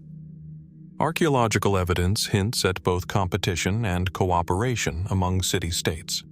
Fortifications suggest defensive needs, while shared religious practices and trade indicate interconnectivity. Were these rivalries the driving force behind technological and organizational advancements, pushing societies to innovate to survive? Or did collaborative networks ensure the rapid dissemination of knowledge, allowing cities to flourish in parallel rather than isolation? Despite extensive study, the precise mechanisms behind the rapid rise of Sumerian city-states remain unresolved. Was it purely environmental abundance, social innovation, religious cohesion, or a combination of multiple factors working in tandem? Perhaps we glimpse only the visible consequences: walls, temples, seals, and tablets, while the deeper catalysts of human ingenuity, belief, and organization remain hidden beneath the layers of time. Walking among the ruins today, the sudden emergence of these cities evokes awe and curiosity. The streets, once teeming with merchants, priests, and artisans, hint at an intelligence and ambition that defy expectations for a civilization of such antiquity. Their rapid development continues to challenge our understanding of human history. How could societies, emerging from modest agrarian roots, achieve urban complexity so swiftly? What knowledge, insight, or guiding principles propelled them to build cities that would shape the course of civilization for millennia? And so, the mystery endures. The Sumerian city-states stand as silent testaments to a rapid leap in human organization, technology, and culture. Their sudden rise invites us to question the known narrative of human development. Were these achievements the product of circumstance, ingenuity, or forces we may not yet fully comprehend? As the desert wind sweeps over ancient walls and crumbling ziggurats, the unanswered questions linger, urging us to wonder what secrets still lie buried beneath the plains of southern Mesopotamia, waiting to be discovered. Amid the sun-baked plains and winding canals of southern Mesopotamia, archaeologists have uncovered relics that reveal astonishing leaps in human ingenuity, the earliest evidence of both the wheel and written language. Clay tokens, cuneiform tablets, and primitive wheeled artifacts speak to a civilization that simultaneously mastered mobility and communication, yet the timeline presents a perplexing enigma. How could a culture so young, emerging suddenly from small agrarian settlements, develop two of the most transformative technologies in human history almost concurrently? And why does the archaeological record suggest that these innovations appeared fully formed rather than gradually evolving? Consider the wheel. At first glance, it seems simple. A round object mounted on an axle, enabling the transport of goods and people with unprecedented efficiency. Yet the earliest examples, dating to roughly 3500 BC, reveal a sophistication that suggests considerable experimentation and understanding of mechanics. Carts and wagons with spoked wheels, designed to endure the rough terrain of Mesopotamian plains, reflect a level of engineering that would challenge civilizations millennia younger. How did the Sumerians conceive such an invention? Did it emerge organically from agricultural needs, or were there conceptual leaps that we may never fully grasp? Equally remarkable is the near-simultaneous emergence of writing. By around 3200 BC, the Sumerians had developed cuneiform, a system of symbols pressed into clay tablets with reed styluses. Writing initially served administrative purposes, recording grain allocations, trade, and labor assignments, yet it soon expanded to encompass law, myth, and literature. The transition from token-based accounting to abstract symbols capable of conveying complex thought is profound. Could a society invent the wheel, revolutionizing physical movement, and writing, transforming intellectual transmission almost at the same moment? Or does this apparent simultaneity hint at influences or knowledge sources that have long since vanished from the historical record? The juxtaposition of these innovations, the wheel, facilitating external motion, and writing, enabling internal reflection, raises deeper questions. Mobility and communication, intertwined, allowed Sumerian city-states to flourish, connecting communities and preserving knowledge across generations. Yet, the precise origins of these technologies remain murky. Early texts and artifacts provide glimpses but seldom full explanations.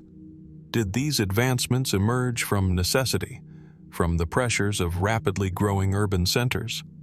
Or were they guided by insight, perhaps inspired by observation, experimentation, or even abstract reasoning that seems almost modern in its sophistication?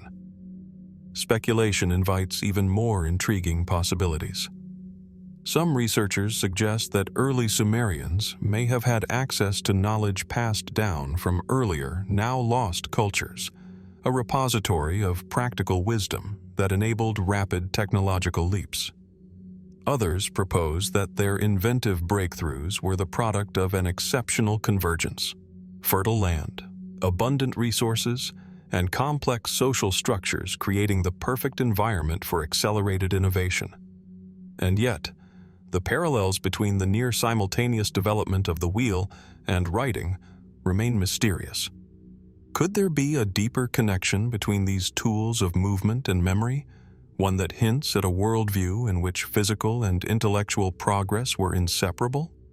The paradox is further deepened by the material evidence itself. Clay tablets, often no larger than a hand, contain records of transactions, inventories, and administrative directives, demonstrating the practical necessity of writing in managing increasingly complex urban societies. Meanwhile, depictions of wheeled carts on cylinder seals and small-scale models suggest that the wheel was not only functional, but celebrated, perhaps even ritualized. Were these technologies purely utilitarian, or did they carry symbolic significance, representing mastery over the physical and conceptual realms simultaneously? Archaeological layers provide additional puzzles. The sudden appearance of wheeled vehicles and writing tools, without clear transitional forms, suggests a leap rather than a slow evolution. Could the Sumerians have encoded experimental knowledge in ways now lost, leaving only the polished end products for us to discover? Were there earlier prototypes, destroyed by time, or have we simply yet to unearth the intermediary stages? The very absence of these steps amplifies the mystery, turning the artifacts themselves into silent witnesses of an intelligence that seems both familiar and extraordinary. The wheel and writing also illustrate the interplay of practical necessity and creative imagination. Urban centers demanded the transport of goods, water, and food, while administrative complexity required reliable record-keeping. But the elegance and foresight evident in these early examples suggest more than mere problem-solving. They hint at conceptual innovation. The Sumerians were not only responding to immediate needs, they were anticipating possibilities, envisioning a future shaped by tools that extended human capability across space and time. The broader implications of this paradox continue to fascinate. These two inventions, born in tandem, laid the foundation for civilization as we know it. They enabled trade, governance, cultural transmission, and technological expansion, yet the question lingers: how could such transformative ideas arise simultaneously in a society so young? Was it coincidence, genius, or perhaps the subtle guidance of patterns we no longer recognize? As one stands among the ruins of Uruk, Ur, and other ancient cities, the paradox becomes palpable. Tablets lie partially buried in mud, etched with records of transactions that once controlled the flow of resources, while small, rudimentary carts and wheels sit silent, relics of transportation that reshaped daily life. The tangible remains provoke reflection on human ingenuity, curiosity, and the inexplicable leaps that can occur in history. How did the Sumerians bridge the gap between observation and abstraction, necessity and invention, so swiftly and effectively? And so, the mystery endures. The simultaneous rise of the wheel and writing remains one of history's most compelling enigmas. It invites us to consider not only the technological capabilities of the Sumerians, but the depth of their imagination, the sophistication of their societies, and the possibility that some knowledge, like the origins of these innovations, may remain hidden, waiting for those who dare to look beyond the fragments of clay and stone into the minds of one of humanity's earliest civilizations. Beneath the shifting sands of southern Mesopotamia, among the ruins of Uruk, Ur, and other ancient city-states, lie traces of a secret that transformed human civilization: the mastery of metals. Fragments of copper tools, bronze implements, and slag remnants whisper of a civilization that unlocked the hidden potential of stone and fire, turning raw ore into instruments of power, art, and survival. Yet, the origins and methods of this metallurgical knowledge remain enigmatic. How did the Sumerians, in a relatively short span of time, achieve such technical sophistication? And why does the archaeological record suggest a sudden, almost complete understanding of metalworking, rather than a gradual evolution? Excavations reveal artifacts of remarkable precision. Copper chisels, bronze daggers, and finely crafted ornaments attest to a society capable of controlling heat, combining metals, and shaping materials with skill that seems advanced even by later standards. The techniques required, smelting, alloying, and casting, demanded not only practical know-how, but also a conceptual understanding of chemical processes that would not be formally studied for millennia. How did early metallurgists discover the right temperatures, the proper ratios for bronze, or the best forms for molds without written instructions or standardized experimental methods? Evidence suggests that these metallurgical advances were intimately tied to urban life and social organization. Temples, palaces, and elite residences housed objects of copper and bronze, signaling both status and technological capability. Could the concentration of skilled labor, resources, and administrative oversight in city-states have accelerated metallurgical development? Or did these discoveries emerge from isolated experimentation, guided by observation, intuition, and perhaps serendipity? Trade networks add another layer of intrigue. Mesopotamian cities imported tin from distant lands and copper from regions as far as Oman, demonstrating remarkable logistical coordination. The ability to acquire and combine disparate materials suggests not only an understanding of metallurgy, but also of geography, resource management, and long-distance communication. Did the Sumerians independently develop these methods, or was knowledge transmitted from other, now lost cultures? And if so, what secrets of early technology have been erased by time, leaving only tantalizing fragments behind? The metallurgical record also raises questions about experimentation and innovation. Small differences in alloy composition could dramatically affect durability and performance, implying repeated testing, observation, and refinement. Yet, the speed with which bronze tools appeared in the archaeological record suggests a rapid mastery rather than a drawn-out trial-and-error process. Could there have been a systematic approach to experimentation, encoded in oral traditions or lost technical manuals that allowed the Sumerians to leapfrog centuries of conventional development? Speculative interpretations invite further reflection.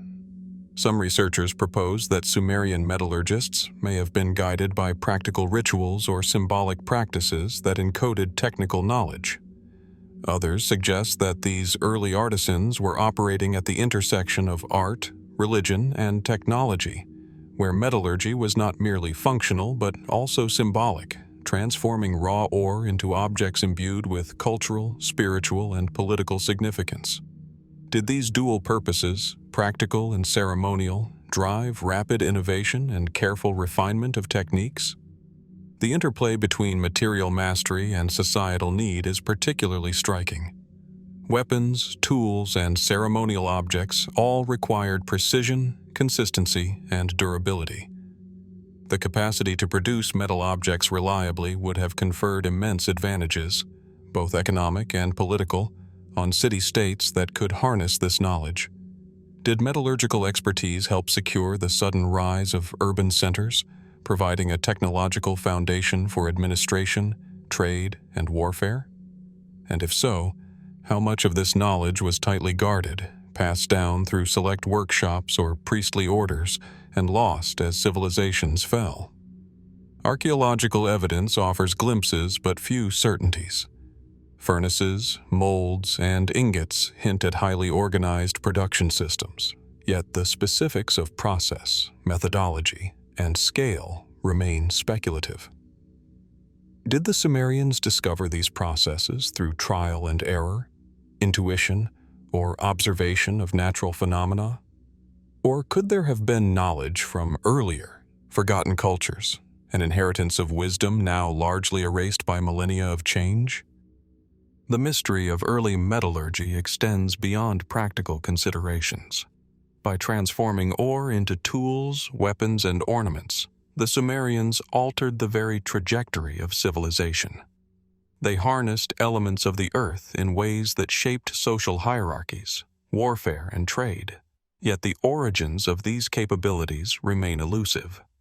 How did humans so early in history conceive of controlling fire, shaping metals, and combining elements with consistency and skill? And what does this sudden mastery suggest about the interplay of environment, culture, and intelligence in fostering technological leaps? Walking among the ruins of southern Mesopotamia today, one can almost imagine the glow of molten bronze, the rhythmic pounding of hammers, and the careful guidance of master metallurgists teaching apprentices. These traces of fire and metal speak to a civilization that understood the hidden potential of the natural world and sought to bend it to human will. Yet the precise processes, the incremental discoveries, and the conceptual leaps behind these early achievements remain beyond our grasp. And so, the secrets of Sumerian metallurgy endure, the mastery of metals, achieved with apparent swiftness and sophistication, invites us to reflect on the ingenuity, observation, and creativity of one of humanity's earliest civilizations. What knowledge, practice, or insight has been lost to time, leaving only the evidence of polished tools, ritual objects, and industrial remnants? As we peer into the fires of the past, the unanswered questions remain, urging us to consider what other secrets the Sumerians may have uncovered, hidden within their bronze, copper, and ingenuity, waiting to be rediscovered. Beneath the endless expanse of the Mesopotamian plains, the sun casts long shadows over the crumbling remains of cities that once thrived with astonishing complexity. Ur, Uruk, Nippur, and Lagash, names that echo through the annals of history, now lie silent, their streets empty, their ziggurats eroded by time, wind, and shifting sands. These were once bustling urban centers, teeming with merchants, priests, artisans, and scribes. Today, only the echoes of their presence remain, etched into mud brick walls, scattered pottery, and weathered inscriptions. How could such thriving hubs of civilization, so advanced in technology, governance, and culture, be abandoned, leaving behind these haunting, empty shells? Excavations reveal an extraordinary level of organization. Orderly streets, monumental temples, administrative buildings filled with clay tablets, and evidence of complex water management systems. These were cities that mastered not only construction, but also social cohesion, trade networks, and agriculture on a scale that allowed them to sustain tens of thousands of people. Yet, despite this sophistication, they fell into decline, eventually forsaken by those who had built them. Was it the slow encroachment of environmental change, such as salinization of soil or shifting river channels, that rendered these cities unsustainable? Or did political instability, invasions, or internal strife play a decisive role in their abandonment? The archaeological record offers tantalizing clues but rarely definitive answers. Layers of mud brick ruins suggest a sudden cessation of activity in some cases, while other sites show signs of gradual decline. Streets once filled with traders and craftsmen became silent. Temples that had served as centers of religious and political life were left to decay. Tablets that recorded transactions, laws, and prayers stopped abruptly, as if the heartbeat of the city had been severed. Could this abruptness indicate a catastrophic event, perhaps a flood, famine, or epidemic? Or was it the result of a slower, imperceptible weakening of infrastructure and societal cohesion over decades or centuries? Trade and communication networks, which had once linked these cities to distant lands, seem to have faltered or shifted. Copper, tin, and precious stones that flowed through Sumerian markets dwindled, and some scholars suggest that shifts in resource availability may have undermined economic stability. Yet, even as external pressures mounted, the internal mechanisms of these societies, governance, metallurgy, writing, and urban planning, remained remarkably sophisticated. Why, then, did these remarkable achievements fail to preserve the cities themselves? Was there an element of human oversight, hubris, or unseen circumstance that disrupted the delicate balance sustaining urban life? Environmental clues deepen the mystery. Core samples, sediment layers, and ancient irrigation remnants hint at dramatic changes in water supply, from river course alterations to salinity buildup. Mesopotamia, once nourished by the Tigris and Euphrates, faced challenges that may have made agriculture, its economic backbone, impossible to maintain. Yet, the same evidence raises more questions. How did early Sumerians respond to these challenges? Were the cities abandoned in haste, or was there a slow migration of populations to more fertile lands? Did some settlements vanish entirely while others were repurposed, leaving only fragments of their former glory? Artifacts within these abandoned cities offer glimpses into everyday life, yet they also deepen the enigma. Pottery sits in disarray. Tools lie where they were last used, and personal objects are left behind, as though residents had intended to return. Temples and administrative centers, normally well guarded and revered, were left to crumble. Could the abandonment have been a collective decision, a strategic retreat, or even the result of societal collapse? And if so, what drove such advanced communities to forsake the very innovations, writing, metallurgy, water systems, that had once ensured their dominance? Some scholars speculate that these cities were not merely abandoned due to environmental or political pressures, but that there was a psychological or cultural dimension to their desertion. Perhaps the population believed the gods had withdrawn favor, or that catastrophic events signaled the end of an era. Religious and mythological texts hint at divine displeasure or cosmic intervention, though it is unclear whether these narratives reflect historical events, moral allegories, or cultural memory of disasters. Were these stories attempts to explain the inexplicable, to make sense of urban collapse that left no clear cause? There is also a haunting question of lost knowledge.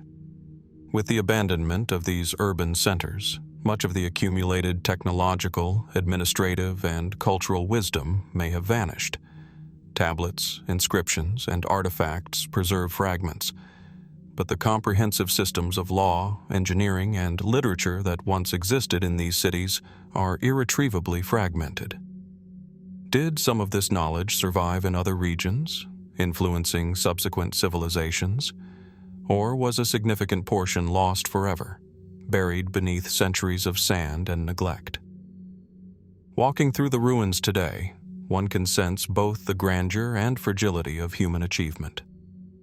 The scale of construction, the sophistication of trade and administration, and the intricate artistry all testify to a civilization at the height of innovation. And yet, the silence of abandoned streets, the decay of once grand ziggurats, and the fragmented remnants of everyday life are a sobering reminder of impermanence. How could such brilliance, such mastery over environment and society, yield to desolation? The mystery of abandoned Sumerian cities endures, inviting reflection on the fragility of human endeavors and the forces, natural, social, and perhaps unknown, that can dismantle even the most advanced civilizations.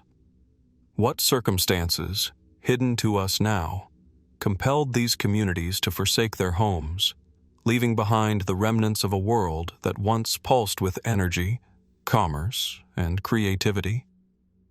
As we peer into the ruins, the unanswered questions linger, whispering across millennia, challenging us to uncover what still lies buried beneath the sands of time. Across the flat, sun-scorched plains of southern Mesopotamia, the Tigris and Euphrates carve a path through the landscape, their waters lifeblood to a civilization that emerged over 5,000 years ago. Yet, in a land prone to unpredictable floods and parched stretches, survival demanded more than mere proximity to rivers. It required ingenuity, a systematic way to harness water, to control its flow, and to bring life to fields that would otherwise lie barren. Here, in this cradle of civilization, the Sumerians created something extraordinary: advanced irrigation networks, some of the earliest known in human history. Excavations reveal evidence of carefully engineered canals, levees, and reservoirs that guided water to vast tracts of farmland. Earthen channels branch like veins, distributing life-giving water with precision across city-states such as Lagash, and Kish. The level of planning suggests not only practical understanding but also foresight, coordination, and sustained labor over generations. How did these early engineers, with limited tools and no formalized science as we know it today, design systems that could withstand floods, droughts, and the shifting courses of rivers? Could such expertise have emerged purely from observation, trial, and error? Or might there have been guidance from unknown sources, wisdom now lost to the ages? The impact of irrigation on Sumerian society was profound. With reliable water supply, agriculture could support dense populations, feed specialized laborers, and foster trade. City-states flourished, monumental architecture rose, and knowledge expanded in parallel with social complexity. Yet, the origins of these systems remain shrouded in mystery. Archaeological evidence suggests that some canals predate the rise of major city-states, hinting at a sudden leap in technical knowledge. Did the Sumerians independently devise these sophisticated solutions, or were they inheritors of techniques developed by an earlier, unrecorded culture? The design of these waterways required meticulous understanding of terrain, water pressure, and seasonal variation. Even small errors could lead to catastrophic flooding or desertification. Scholars marvel at the precision and durability of the structures, as some canals remained functional for centuries, continually adapted and maintained. How did Sumerians calculate slope, direction, and flow without modern surveying instruments? Were there oral traditions, apprenticeship systems, or practical rituals that encoded this knowledge, allowing it to be transmitted across generations with remarkable fidelity? Trade and resource management were intertwined with irrigation. Cities dependent on surplus crops needed predictable yields. This, in turn, required control over water distribution, maintenance of infrastructure, and administrative oversight, tasks recorded on cuneiform tablets. Records document canal repairs, allocations of labor, and disputes over water rights, hinting at complex governance systems. Yet, the tablets rarely explain the engineering principles behind the networks. Was the knowledge practical, empirical, and passed down through demonstration rather than formal instruction? And if so, how did Sumerian engineers achieve such results without the theoretical frameworks that modern hydraulics depends upon? Environmental pressures likely spurred innovation. The same rivers that nourished fields could also devastate them. Seasonal floods, shifting channels, and the accumulation of salt in the soil required constant adaptation. Archaeological layers reveal canals rebuilt, levees reinforced, and new channels dug as circumstances changed. Could these cycles of challenge and response explain the sudden sophistication of Sumerian irrigation? Or might there have been an external factor, some lost insight into hydrology or mechanical advantage, that accelerated development beyond what we might expect from empirical trial alone? Speculative theories also emerge from the sheer scale of the networks. Some researchers note that the alignment and size of certain canals suggest an understanding of flow dynamics that seems advanced for the period. Could Sumerians have observed patterns in nature, rivers, rainfall, and tides, and codified them into practical engineering principles? Or might these systems reflect knowledge shared among city-states or even borrowed from cultures now vanished beneath the sands? The societal consequences of irrigation extended beyond food production. Surplus crops enabled specialization. Artisans, priests, scribes, and rulers could emerge, creating the social fabric of urban life. Yet, the same infrastructure that allowed cities to rise also made them dependent on meticulous maintenance. Neglect, conflict, or environmental shifts could undermine the entire system. Some abandoned cities in Mesopotamia bear signs of water channels filled with silt, canals left to decay, and once fertile fields rendered infertile. How many of these declines were caused by human mismanagement, natural disasters, or the gradual erosion of knowledge once so carefully preserved? Artifacts found along canal banks, pottery fragments, inscriptions, tools, offer glimpses into the daily life and labor that sustained these networks. These remnants speak of communities whose lives were intertwined with water, workers who dug and maintained channels, administrators who recorded water allocations, and farmers who relied on every careful calculation. Yet, despite this evidence, the complete picture remains elusive. How did these early civilizations arrive at such coordinated, sophisticated solutions so early in history? And what other insights into water management, now lost, might have shaped their success?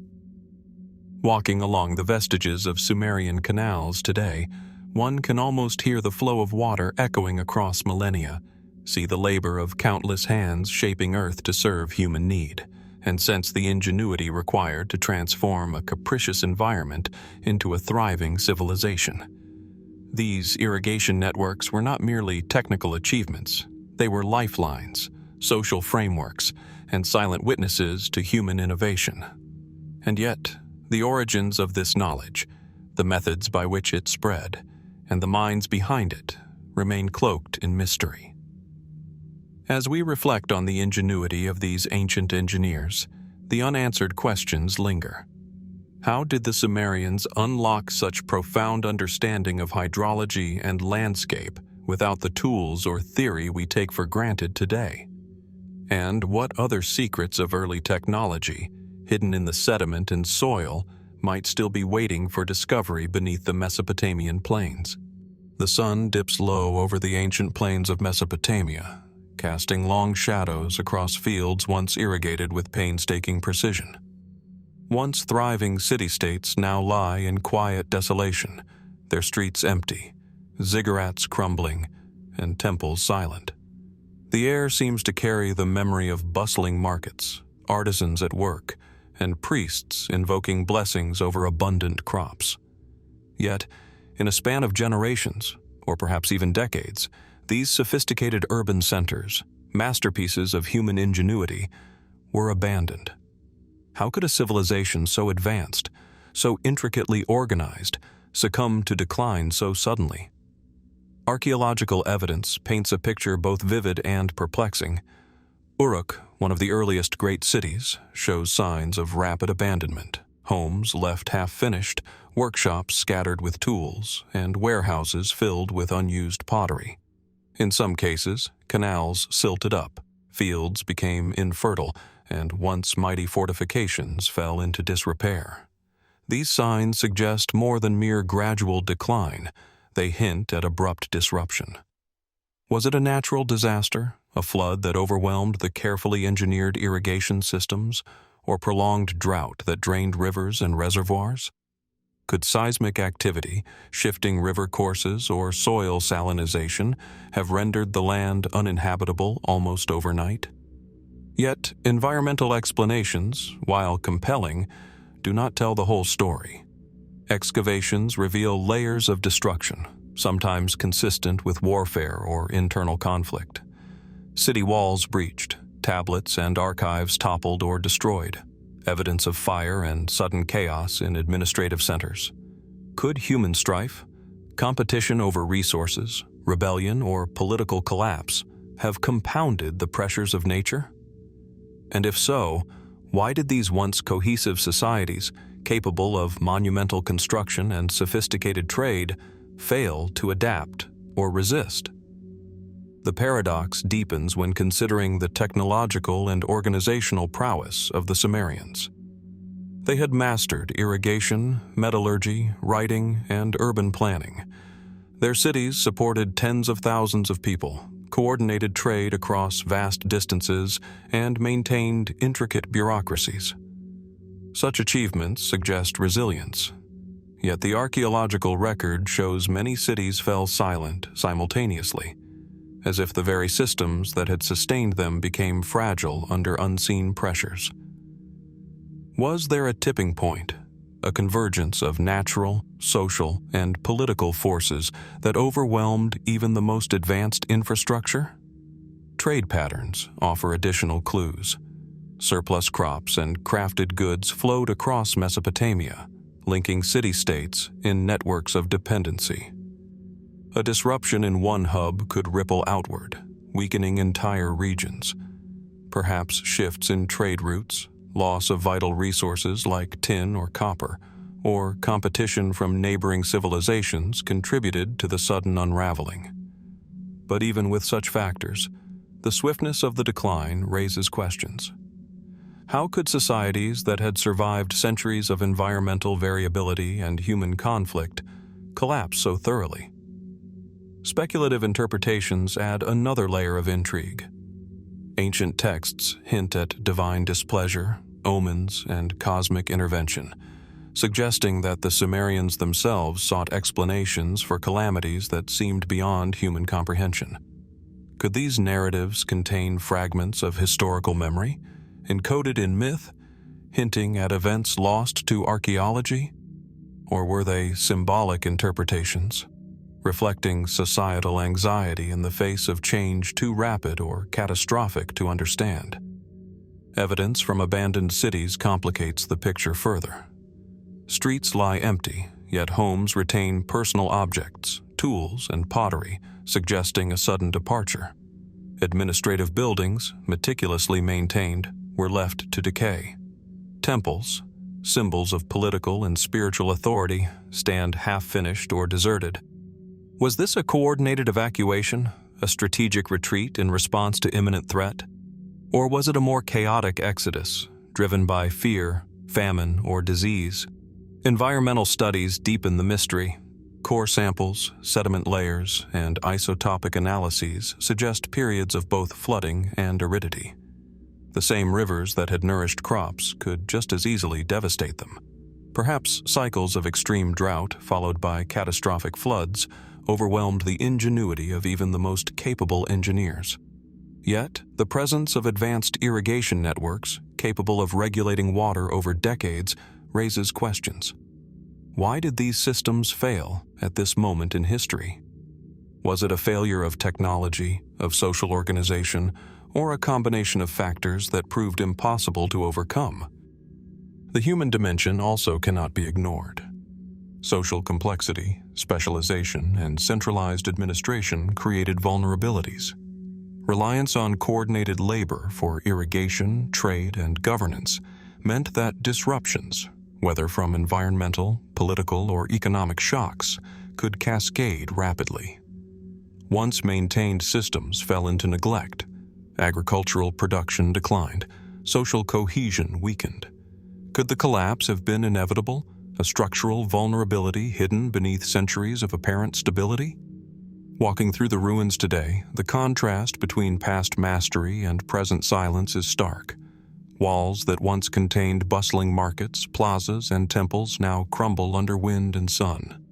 Tools and fragments of clay tablets lie scattered, silent witnesses to the sudden disappearance of human activity. These abandoned cities tell a story not of slow decay, but of an almost incomprehensible transformation, where brilliance gave way to abandonment, innovation to silence. The mystery of the Sumerians' sudden decline endures, resisting full explanation. Were these cities victims of nature, of human ambition, or of forces now lost to memory? How did a civilization capable of monumental achievement falter so completely, leaving behind only fragments of its knowledge and culture? And what might remain hidden beneath the sands, waiting to reveal truths about one of history's most enigmatic collapses? The sun sets over the ruins of casting long shadows across crumbling ziggurats and empty streets once filled with the hum of life.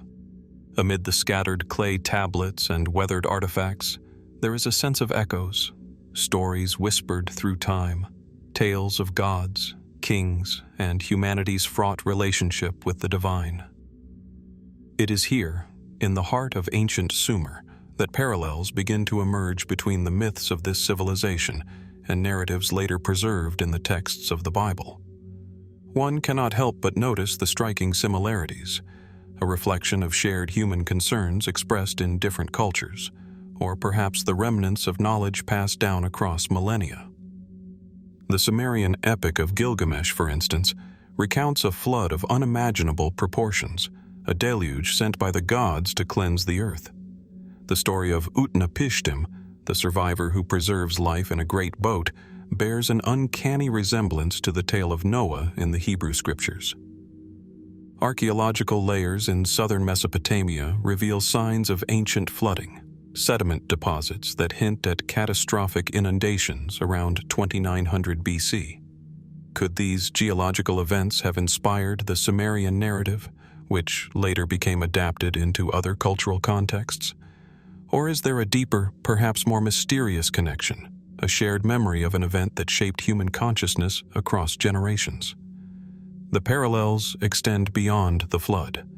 Sumerian texts describe a pantheon of gods who closely interact with humans, assigning roles, punishing arrogance, and offering guidance. The dynamics between the divine and mortal mirror themes of morality, justice, and divine authority found in biblical texts. Both traditions explore questions that have fascinated humanity for millennia. Why do the innocent suffer? What is the purpose of human toil? And how can individuals achieve favor or immortality? Was there a cultural transmission from Mesopotamia to the Levant? A sharing of religious ideas that crystallized over time into the stories we now recognize as biblical? Linguistic traces add another layer to the mystery. Several Sumerian words, titles, and even proper names find echoes in later Semitic languages, suggesting channels of contact and adaptation. Could scribes and priests traveling across regions have carried myths and knowledge, reshaping them to fit new theological and social frameworks? And if so, what was lost, altered, or hidden in the process, leaving us with fragments and shadows of the original stories? The theme of human pride and divine retribution is particularly compelling. Sumerian narratives frequently depict kings and heroes overstepping their bounds, incurring divine wrath, and facing consequences, stories that resonate with biblical warnings against hubris. The story of the Tower of Babel, with its sudden confounding of language, may echo the Sumerian fascination with the power of words and the authority of scribes, the very individuals who preserved knowledge on clay tablets. These parallels provoke deeper questions. Were such themes universal, arising independently in separate civilizations, or were they inherited from a shared memory of events and ideas? Physical evidence provides tantalizing hints, yet refuses to offer full answers. Tablets from Ur and Nippur describe cities destroyed, people displaced, and divine decrees enacted upon the mortal world. Flood layers, signs of urban abandonment, and shifts in settlement patterns suggest real environmental and societal disruptions. Did these calamities inspire cautionary myths, warning future generations about the delicate balance between human ambition and nature's forces? Or do they represent historical memories encoded into allegory, later adapted into religious traditions across the ancient Near East, including Palestine and surrounding regions? Beyond floods and moral tales, there are more subtle echoes. The Sumerians' fascination with immortality, cosmic order, and divine justice resonates with biblical concepts of covenant, judgment, and eternal life. In both traditions, human actions carry weight beyond the immediate, influencing fate, divine favor, and communal survival. Could these conceptual parallels point to common philosophical and spiritual concerns, arising independently? Or is there evidence of direct influence, bridging civilizations separated by centuries yet connected through trade, migration, and intellectual exchange? Speculative theories explore even more enigmatic possibilities. Some suggest that the Sumerians preserved knowledge from a lost prehistory, wisdom about astronomy, mathematics, or natural phenomena, which then became encoded in myth. When these myths traveled to Palestine and beyond, they were interpreted through emerging monotheistic frameworks, transformed into the biblical narratives we know today. The idea is not to claim certainty, but to consider that these stories may carry layers of historical memory, scientific observation, and cultural adaptation intertwined with religious instruction. Walking through the ruins, one senses both continuity and mystery. Clay tablets inscribed with wedge-shaped cuneiform bear silent witness to human curiosity, ambition, and the eternal search for meaning. The similarities between Sumerian myths and biblical stories provoke reflection. How much of our collective narrative is shaped by direct inheritance, and how much emerges independently from the shared human experience of life, death, and the forces beyond our control. What knowledge, lost to time or hidden within allegory, might still lie beneath the soil, waiting to shed light on the earliest intersections of myth, history, and spirituality? As we ponder these connections, the echoes of Sumerian civilization challenge us to look deeper. They remind us that the stories we inherit, whether etched on clay tablets or written on parchment, are more than entertainment. They are threads linking past to present, human to divine, and mystery to understanding. And yet, for all the parallels and evidence, the full story remains elusive. What truths have vanished beneath layers of history, and what fragments of knowledge continue to wait, ready to illuminate the shadows of human imagination and memory? In the dimly lit halls of a museum in Baghdad, glass cases preserve rows of small, unassuming objects, cylinder seals. At first glance, they seem ordinary. Tiny cylinders, often no more than a few centimeters in length, meticulously carved with intricate designs. Yet, in the hands of the Sumerians, these compact artifacts were far more than mere ornaments. They were powerful tools of identification, authentication, and communication. Rolled across clay tablets, these cylinders left impressions that recorded contracts, inventory, and legal agreements. But as one studies them closely, a sense of mystery emerges, and questions arise about their deeper significance.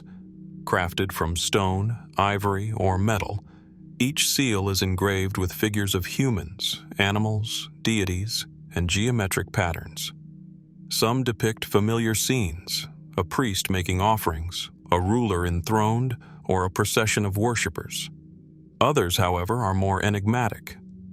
Hybrid creatures with human bodies and animal heads, abstract symbols that defy straightforward interpretation, and scenes that suggest rituals lost to time, all hint at knowledge and practices that are tantalizingly elusive. Why were such detailed, sometimes fantastical images so essential to these small objects?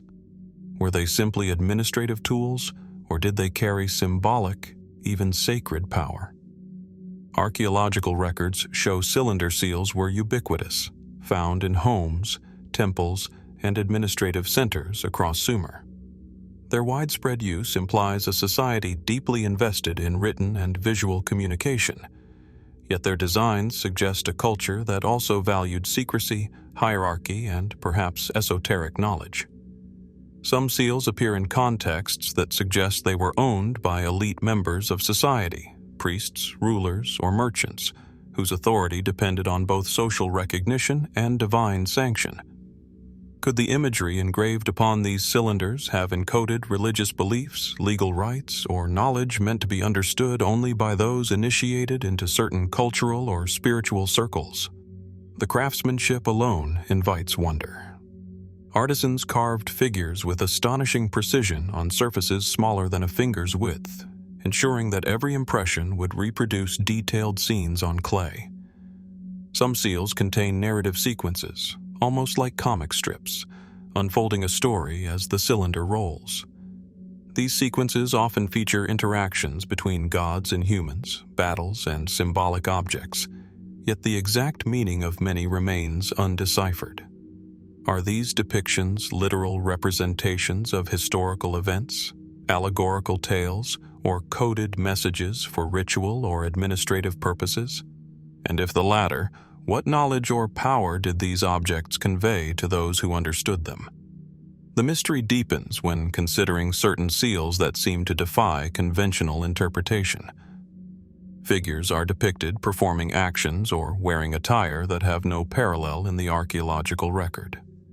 Some seals include bizarre, almost alien-like beings, often in positions of authority or engaging with human figures. Scholars debate whether these images represent mythological beings, symbolic allegories, or as some more speculative interpretations suggest, encounters with entities beyond our understanding. Could the Sumerians have been preserving memories of extraordinary events, experiences, or knowledge through these small but intricate devices? Cylinder seals were not only personal identifiers, they functioned as instruments of trust and authority. A sealed tablet confirmed transactions, while the unique design of a seal verified the owner's identity. Yet their symbolic complexity suggests they were more than pragmatic tools. Some inscriptions and images appear to reflect a cosmology, linking earthly actions with celestial or divine orders. Gods, celestial symbols, and mysterious motifs frequently appear in combinations that hint at Sumerians' awareness of cosmic patterns, cycles, or forces. Could these small objects have been keys to understanding larger truths about the world, society, and the cosmos, truths now lost to time? The portability of cylinder seals also made them instruments of continuity and memory. As owners traveled, their seals preserved authority, identity, and intent, leaving impressions wherever they went. Yet many seals were deliberately buried or hidden, sometimes in temples or private caches. Archaeologists have unearthed sets of seals, carefully stored, suggesting intentional preservation. Were these simply archives, or were they repositories of sacred knowledge, designed to protect information until it could be interpreted by the right individual or at a specific moment? Beyond their administrative or ritual functions, the artistic ingenuity of cylinder seals continues to captivate. Scenes of divine interaction, symbolic animals, and enigmatic symbols create a bridge between practical use and storytelling, between mundane transactions and spiritual reflection. Each roll across clay brings to life figures and narratives frozen in stone, allowing us, millennia later, a fleeting glimpse into the worldview of a vanished civilization. But as we examine them, questions persist. Which images held mundane significance, and which conveyed secret meanings? How much of what we see reflects ordinary life, and how much preserves knowledge now incomprehensible? In the quiet of excavation sites or museum halls, these small cylinders continue to provoke reflection. The Sumerians, masters of bureaucracy and art, left behind objects that are functional yet mysterious, intimate yet profound. They are reminders that even the smallest artifacts can carry enormous cultural weight, holding fragments of history, belief, and perhaps knowledge lost to time. And so we are left to wonder, what secrets, encoded in the spiraling impressions of these ancient cylinders, remain hidden beneath the clay and dust of history? Could they reveal truths about Sumerian religion, governance, or perhaps ideas so advanced they elude modern understanding? The mystery persists, subtle yet insistent, challenging us to look closer, think deeper, and imagine the world as the Sumerians once envisioned it. Amid the arid plains of southern Mesopotamia, where the Tigris and Euphrates rivers carve sinuous paths through the land, echoes of a forgotten voice linger, soft, intangible, and nearly impossible to grasp. Thousands of years ago, long before the advent of modern nations and borders, the Sumerians spoke a language that now exists only as a shadow in time. Unlike their carefully etched cuneiform inscriptions or meticulously carved cylinder seals, the living, spoken form of their language vanished without leaving a direct trace. And yet, it shaped the foundations of written communication, governance, and culture in ways that continue to puzzle linguists and historians alike. Sumerian, as scholars call it, was a linguistic isolate, a tongue with no known relatives. Its structure, vocabulary, and syntax are unlike any other language documented in the ancient Near East. Clay tablets reveal its use in administration, law, literature, and religious texts, but they offer only a fragmentary echo of the sounds and nuances that must have once filled bustling streets, markets, and temples. Imagine a Sumerian marketplace, Merchants calling out prices, priests reciting prayers, children playing along the riverbanks, all a chorus of words that modern ears can no longer comprehend. What did these words feel like when spoken aloud?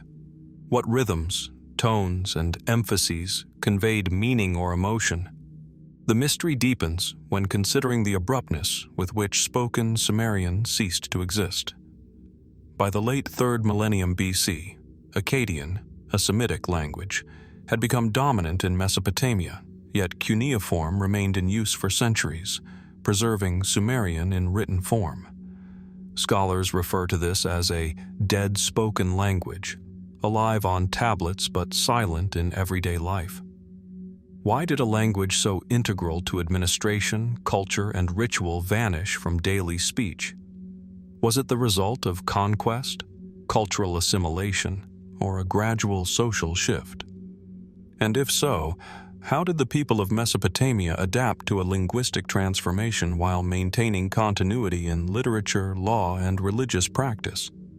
Fragments of Sumerian survive, preserved in lexical lists, bilingual dictionaries, and scholarly commentaries on clay tablets. These tools hint at grammar, syntax, and vocabulary, yet gaps remain vast and enigmatic. Some words, particularly those relating to ritual, religion, or specialized crafts, resist precise translation. Were these terms reflections of concepts entirely alien to later cultures? Or did they encode knowledge that is now irretrievably lost? The difficulty of reconstruction has led some scholars to speculate whether Sumerian contained subtleties and structures that modern linguistic frameworks struggle to capture. Concepts, perhaps, that shaped the very way its speakers perceived reality. Beyond practical communication, the vanished spoken language may have carried layers of cultural and spiritual resonance that we cannot fully reconstruct. Many Sumerian words appear in hymns, myths, and prayers directed at gods who themselves embody human-like emotions and cosmic authority. The oral tradition must have imbued these words with intonation, rhythm, and cadence that reinforced meaning, ritual potency, and communal identity. When the language fell silent in speech, how much of that expressive nuance was irrevocably lost? Did the melodies of incantation, the subtle inflections of devotion, vanish alongside the everyday chatter of Sumerian life? The challenge of studying Sumerian is compounded by the limits of archaeology and epigraphy. Clay tablets preserve letters, numbers, and symbols, but they cannot transmit tone, pitch, or rhythm. The language's extinction in spoken form leaves a gap that no tablet can bridge. Yet, echoes remain in the inscriptions themselves, in patterns of repetition, word order, and symbolic usage that hint at the oral traditions underpinning the civilization's intellectual and spiritual life. Could some of these subtleties have been intentionally encoded by scribes, perhaps to preserve sacred or secret knowledge for future generations?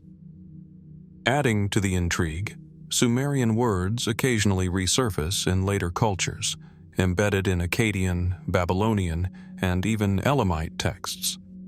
These linguistic fossils suggest that Sumerian left a subtle but enduring imprint on neighboring languages, much like sediment layers preserving traces of a vanished river.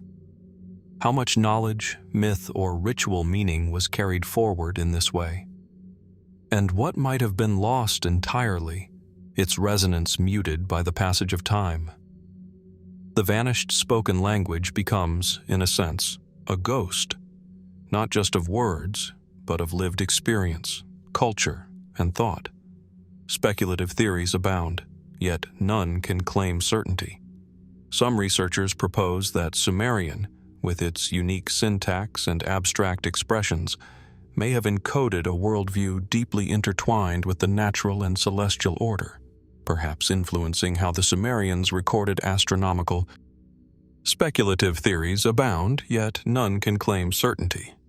Some researchers propose that Sumerian, with its unique syntax and abstract expressions, may have encoded a worldview deeply intertwined with the natural and celestial order, perhaps influencing how the Sumerians recorded astronomical observations or conceptualized the divine. Others suggest that oral Sumerian contained mnemonic structures designed for ritual precision, facilitating memory and transmission of complex knowledge in the absence of written records. Was this lost language a repository of esoteric insight, accessible only to those trained in its subtle cadences? Or was it simply a pragmatic, administrative tool that faded as society evolved?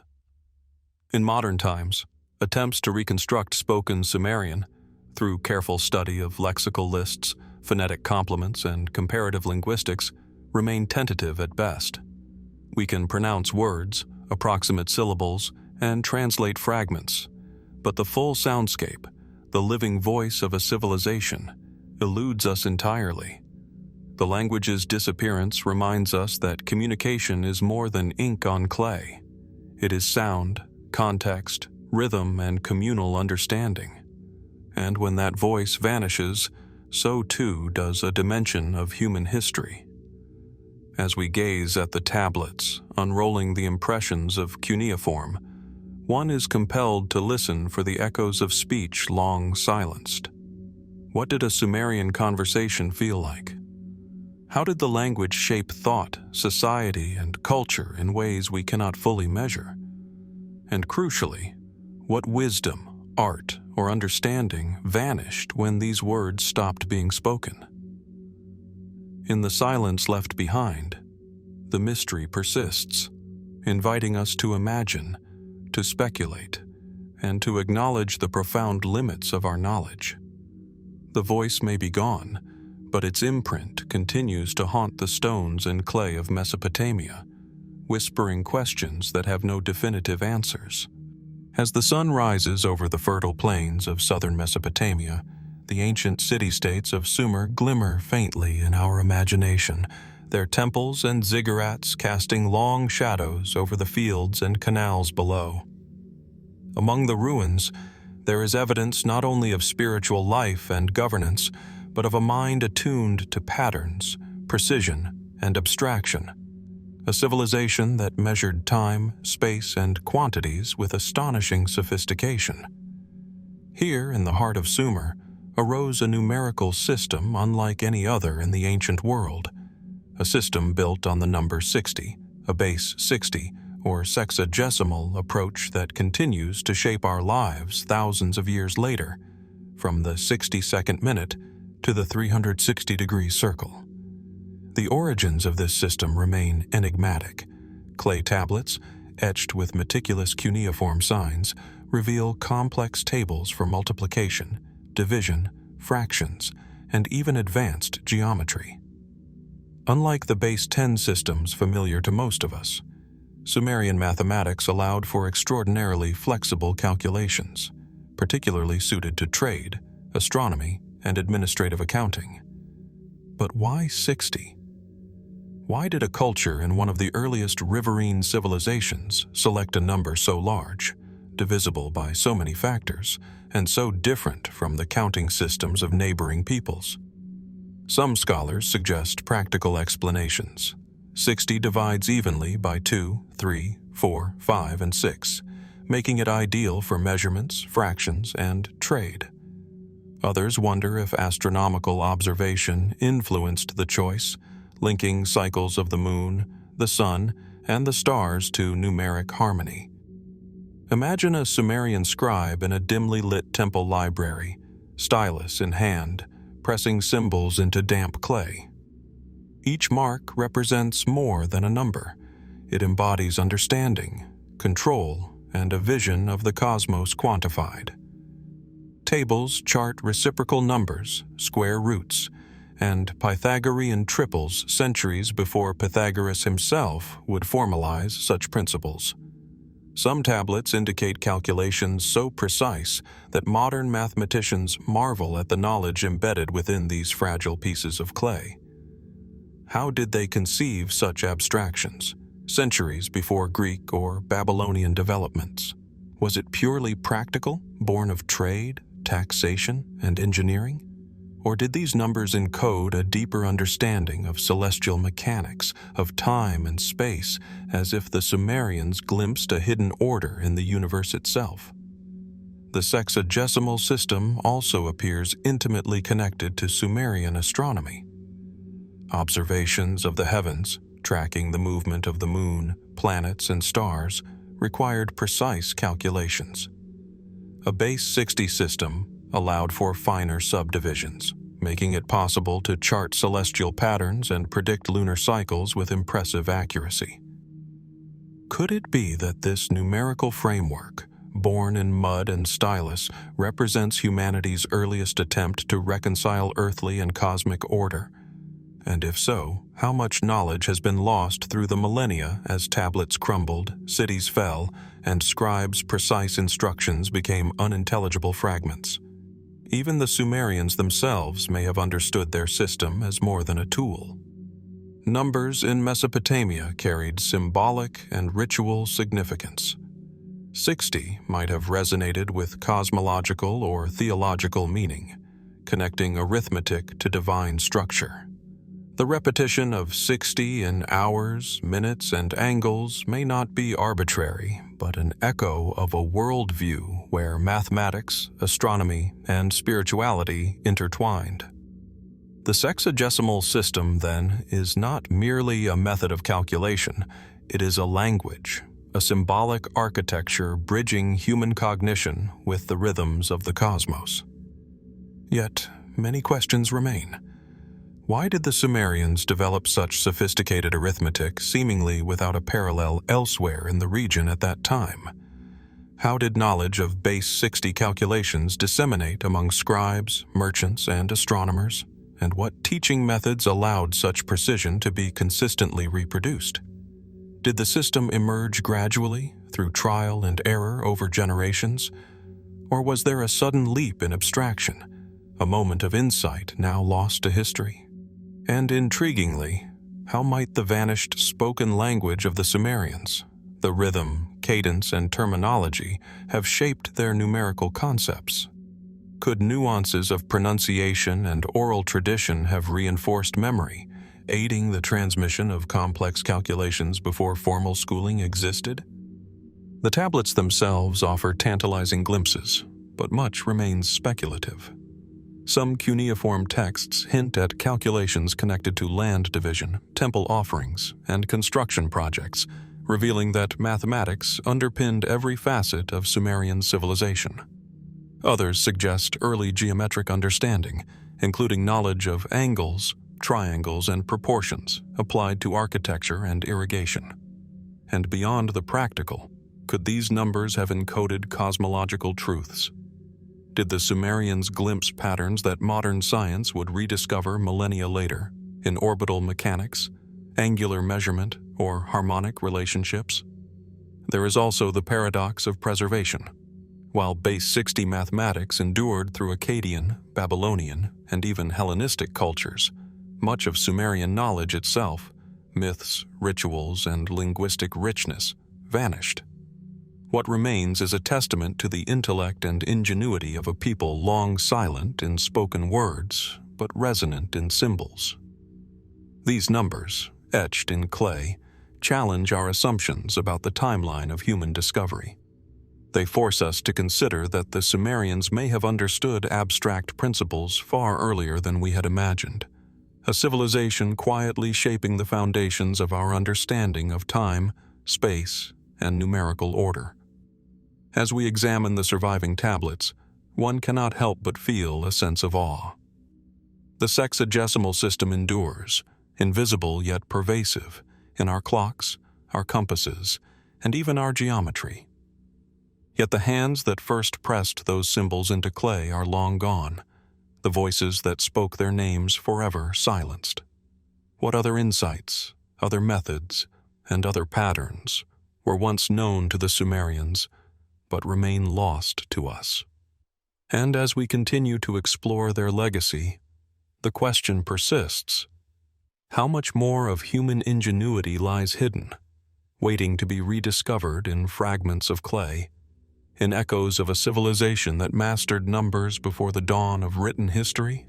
As the sun dips low over the marshy plains where the Tigris and Euphrates converge, the remnants of mud-brick cities rise like ghosts from the fertile soil, their ziggurats casting long, solemn shadows across the land.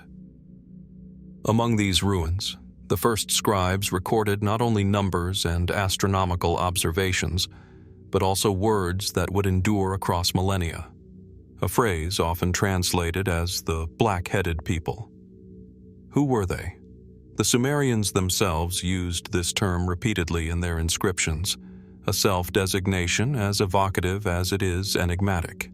Did it refer simply to hair color, or did it signify something deeper, a cultural identity, a spiritual marker, or even a distinction between peoples? Archaeologists have uncovered thousands of tablets, some mundane in administrative detail, others rich in mythology and ritual, all referencing the black-headed people. They are described as builders of the first cities, cultivators of the fertile lands, and worshippers of the pantheon of gods who shaped their world. Yet beyond the labels and cuneiform marks, their precise origins remain obscure. Linguistic analysis suggests that Sumerian is a language isolate, with no known relatives. Could it be that the black-headed people arrived from distant regions, carrying knowledge of agriculture, mathematics, and governance that would seed civilization itself?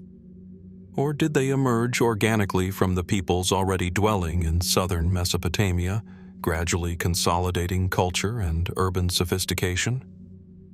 Excavations reveal settlements with advanced architecture, irrigation networks, and intricate artifacts, all hinting at a society capable of remarkable organization and innovation.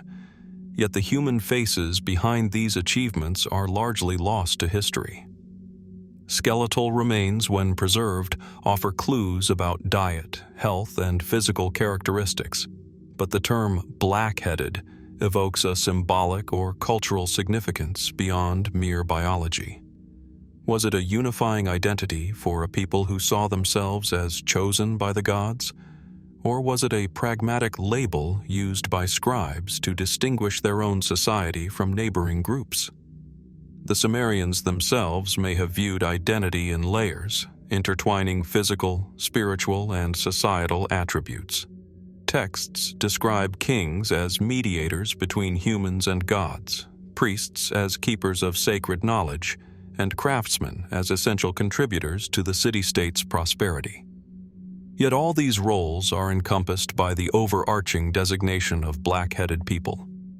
Could this term have functioned as both an ethnonym and a marker of civilization, a way to separate order from chaos, the cultivated from the untamed? Some scholars suggest that the phrase may carry echoes of migration and memory. The earliest cities emerged in southern Mesopotamia around 4000 BC, in a period when climatic shifts and riverine changes reshaped the landscape. Groups of people likely moved, merged, and adapted, exchanging technologies and ideas. Was the black-headed identity a product of these interactions, a cultural mantle forged through shared language, religion, and urban achievement?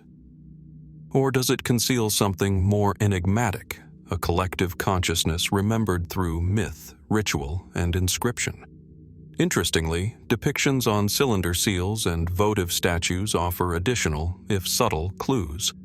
Figures often appear with stylized hair or headdresses, sometimes surrounded by symbols of fertility, water, or celestial observation. Could these visual cues have reinforced the identity of the black-headed people, linking physical traits with divine favor or cosmic order? And if so, how much of this imagery carried practical meaning versus symbolic or mythological resonance? The challenge for modern researchers lies in disentangling fact from interpretation. Archaeology, linguistics, and anthropology provide fragments, pottery patterns, settlement layouts, funerary customs, and administrative tablets. Yet the Sumerians themselves left no explicit explanation of their term, no autobiography or ethnographic account. We are left to wonder, did the black-headed people see themselves primarily through the lens of lineage, geography, religion, or shared achievement? And how did they conceptualize the other, the neighboring peoples who occupied the lands beyond city walls? Speculation stretches further still. Could there have been interaction with other contemporary civilizations, Proto-Elamites, Akkadians, or peoples from the Zagros foothills, that influenced or were influenced by the black-headed people? Did their identity evolve over centuries, absorbing newcomers, merging with older traditions, and adapting to environmental pressures? Each excavation and newly deciphered tablet adds a piece to the puzzle, yet the broader picture remains tantalizingly incomplete. Even within mythology, the identity of the black-headed people is interwoven with divine narrative. Myths portray humans as recipients of gifts from the gods: agriculture, law, writing, and knowledge of the cosmos. Were these myths intended to reflect historical memory, to assert a sacred legitimacy for a people who governed the land and organized society? Or were they allegorical, a way of encoding human origins and accomplishments within the framework of celestial authority? The boundary between history and myth blurs, leaving a resonance that continues to provoke curiosity. What we do know is that the black-headed people left an indelible mark. Their cities, language, mathematics, and myths echo through time, shaping not only Mesopotamian culture, but influencing subsequent civilizations across the region. Yet the mystery of their identity endures. Were they migrants or autochthonous? Did the term signify physical traits, social cohesion, divine favor, or a combination of all these? And crucially, what aspects of their worldview, their language, and their cultural self-perception have been irrevocably lost? As we peer into the ruins, examining inscriptions worn by time, one is struck by the sense of both presence and absence. The black-headed people were real, tangible, and undeniably influential, yet much about them, how they perceived themselves, how they defined their society, and how they navigated the complexities of their world, remains beyond our grasp. Their identity persists as a whisper across millennia, inviting us to imagine, to question, and to search for what may still lie hidden beneath the layers of clay, dust, and history. And so, as the winds sweep across the plains where they once lived, we are left with a profound question. Who truly were the black-headed people, and what secrets of culture, knowledge, and identity vanished with them, leaving only echoes for us to uncover? Rising like colossal stepped mountains from the sun-baked plains of southern Mesopotamia, the ziggurats dominate the horizon, their terraced layers stretching toward the heavens. Constructed from baked mud bricks, these monumental structures were more than architectural feats. They were symbols, centers of ritual, and enigmatic witnesses to a civilization that flourished thousands of years ago. From the crumbling remains of Ur, Uruk, and Eridu, one can almost imagine the bustling streets below, the murmurs of priests, and the rhythmic clang of artisans working to sustain these sacred edifices. But what was the true purpose of these massive towers? Scholars agree that ziggurats were temples, dedicated to specific deities, but the question remains: why were they built with such imposing scale and precise engineering? Unlike pyramids in later Egypt, which served primarily as tombs, the ziggurats appear to have functioned as elevated platforms, bringing humans physically closer to the divine. The highest terraces, sometimes topped with sanctuaries, were accessible only to priests and select officials, suggesting a carefully maintained hierarchy between the earthly and the celestial. Could the design itself have been intended to symbolize a bridge between mortals and gods, a vertical axis connecting heaven and earth? Archaeological evidence hints at multiple functions. The base of each ziggurat often contained storage rooms, workshops, and administrative offices, suggesting that these structures were also centers of governance and economic control. They were not isolated monuments but integrated into the civic fabric, overseeing irrigation, grain distribution, and trade. Perhaps the ziggurat was a microcosm of Sumerian society, the sacred at the top, the practical at the base, and human life unfolding in careful order in between. Yet, even with such insights, the spiritual and symbolic significance of these edifices resists full understanding. Some texts provide glimpses into ceremonial life atop the ziggurat. Rituals, offerings, and processions are described in fragmentary cuneiform tablets, hinting at practices meant to ensure fertility, seasonal cycles, and divine favor. The steps leading upward were likely more than functional. Ascending them could have been a ritual act, each terrace a stage in a sacred journey. Could the act of climbing itself have been a metaphor, a physical representation of the soul's ascent or the city's link to cosmic order? And what of the visibility of these structures across the flat plains?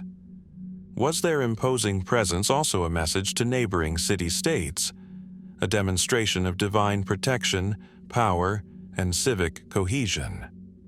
The ziggurat's architectural design adds another layer of mystery. Despite their massive size, many were constructed without mortar, yet they endured floods, seasonal shifts, and the erosion of centuries. The precision of alignment, sometimes correlating with celestial events or cardinal directions, suggests an astronomical awareness intertwined with religious purpose. Were the Sumerians embedding cosmology into their cities, creating temples that mirrored the heavens? Or was this alignment symbolic, a reflection of the order they sought to impose upon both society and the cosmos? Some speculate that ziggurats may have served a protective function as well. Rising above the surrounding city, they could have acted as watchtowers or refuges during times of conflict or flood.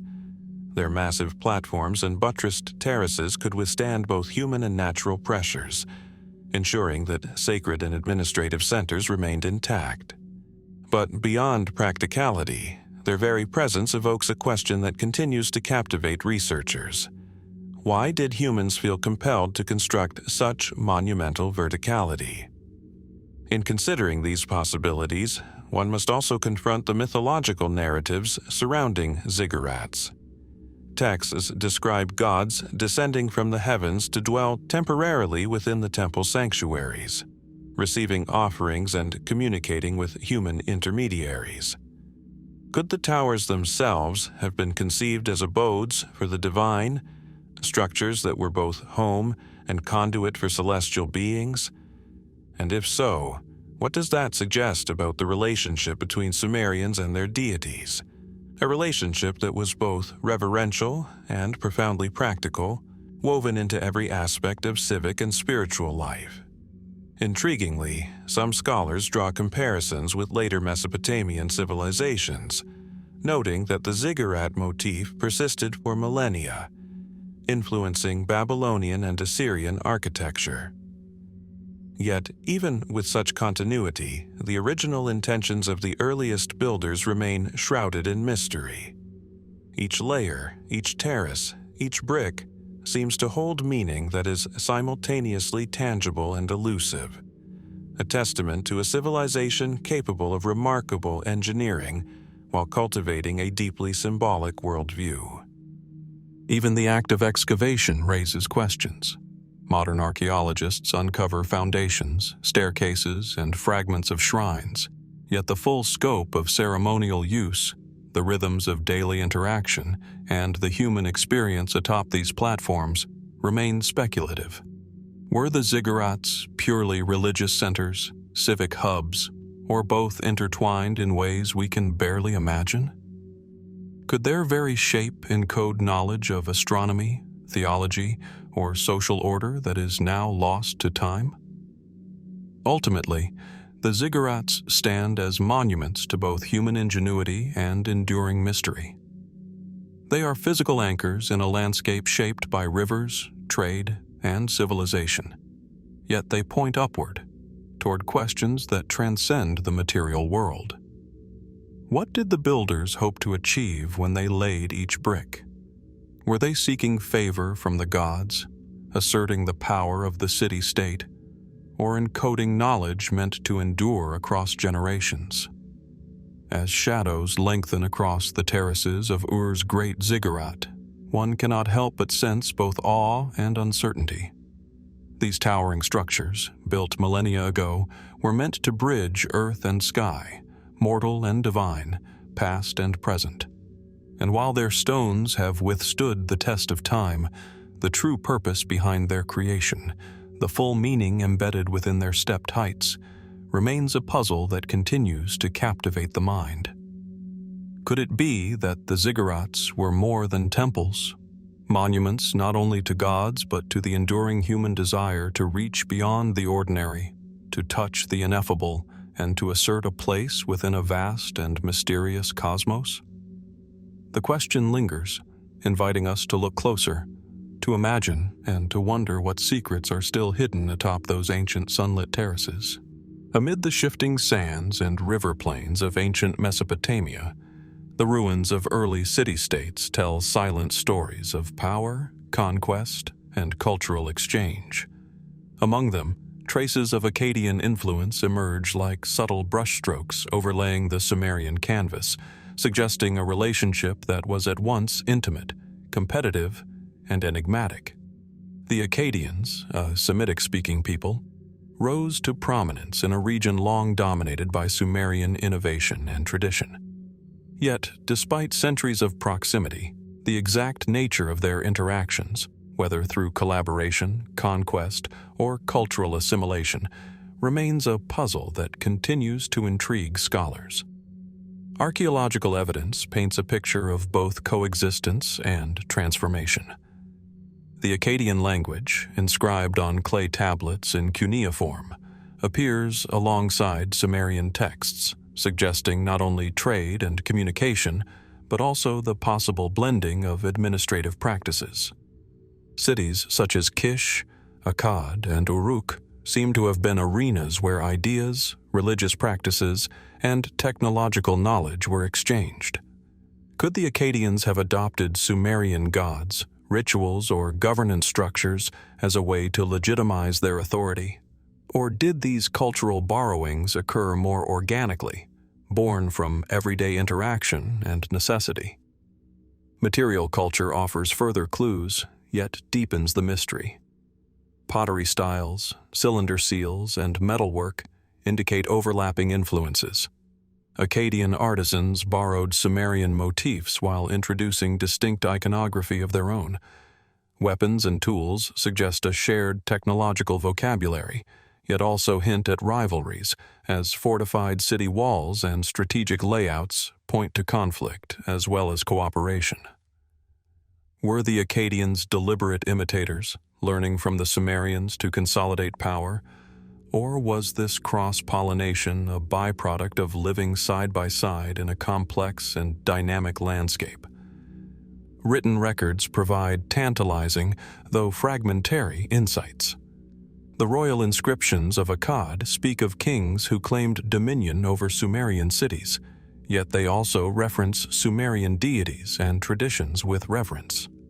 Sargon of Akkad, the first ruler to unite large portions of Mesopotamia under a centralized authority, spoke of conquering lands while simultaneously honoring local temples and gods.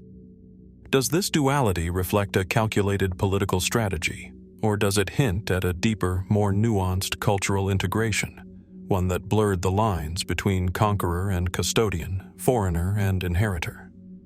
Religious practices reveal another layer of complexity. Many Akkadian rulers maintained Sumerian pantheons, performing rituals at ziggurats and offering gifts to local temples. In some cases, Akkadian and Sumerian myths merged, creating hybrid narratives that survive only in fragments. The Epic of Gilgamesh, written in Sumerian but later adapted into Akkadian versions, illustrates this blending vividly. Gods, heroes, and moral themes were preserved and transformed, leaving a literary legacy that suggests reverence, intertwined with adaptation. Could these shared myths have served as a bridge, a means to legitimize Akkadian authority while preserving continuity with Sumerian tradition? Yet despite these traces, significant gaps remain. Why did Akkadian rulers invest in Sumerian religious and administrative frameworks rather than establishing entirely new systems?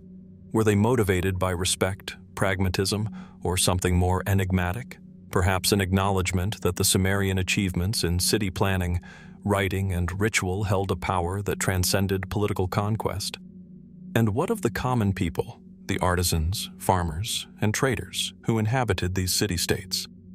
How did they navigate the interweaving of Akkadian and Sumerian identities in daily life? Linguistic evidence further complicates the picture. Akkadian texts often include Sumerian logograms, signs, and terminology, suggesting a literacy that required mastery of both languages. Some scholars propose that this dual literacy was a tool for administration, religion, and commerce, yet it also implies a level of cultural permeability that is difficult to quantify. How deeply did the languages, and by extension, the worldviews of these peoples intermingle?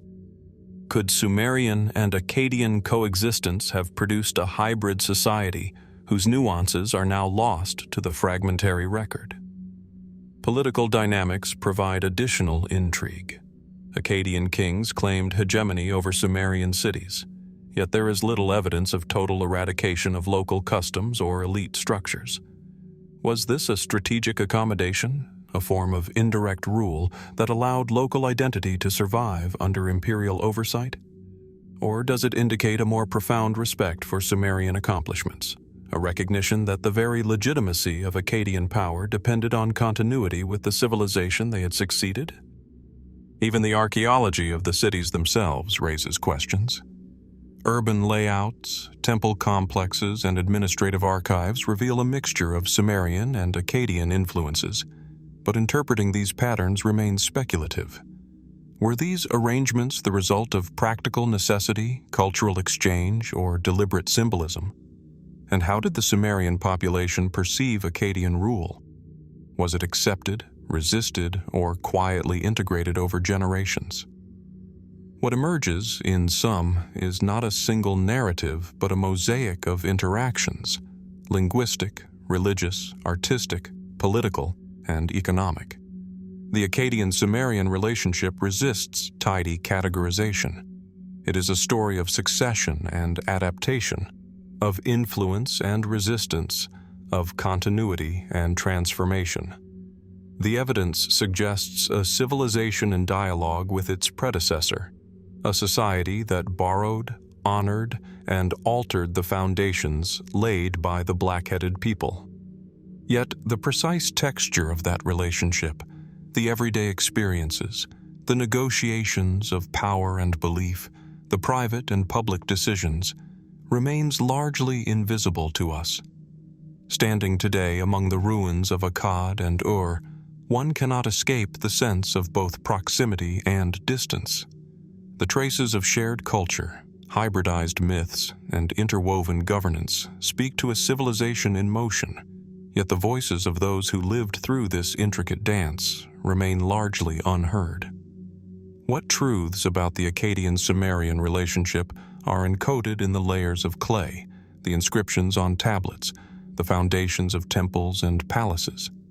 How much was political pragmatism, and how much was a genuine merging of identity, belief, and culture?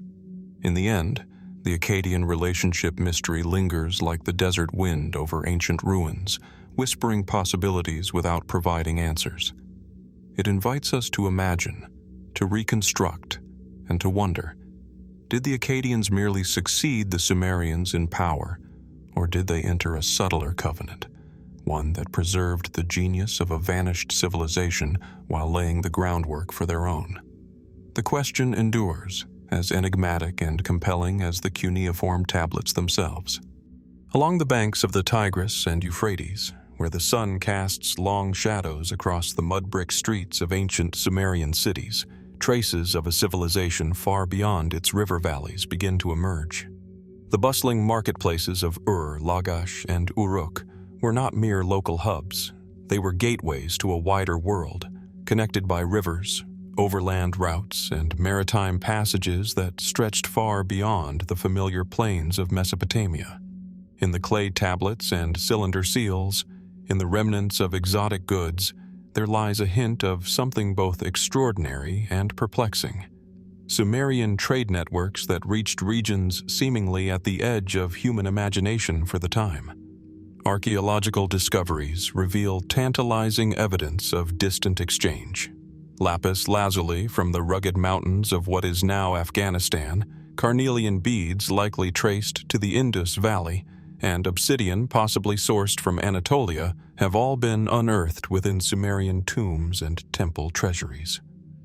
How, scholars wonder, were these materials transported across deserts, rivers, and mountains in an age long before wheeled vehicles could traverse vast distances with ease?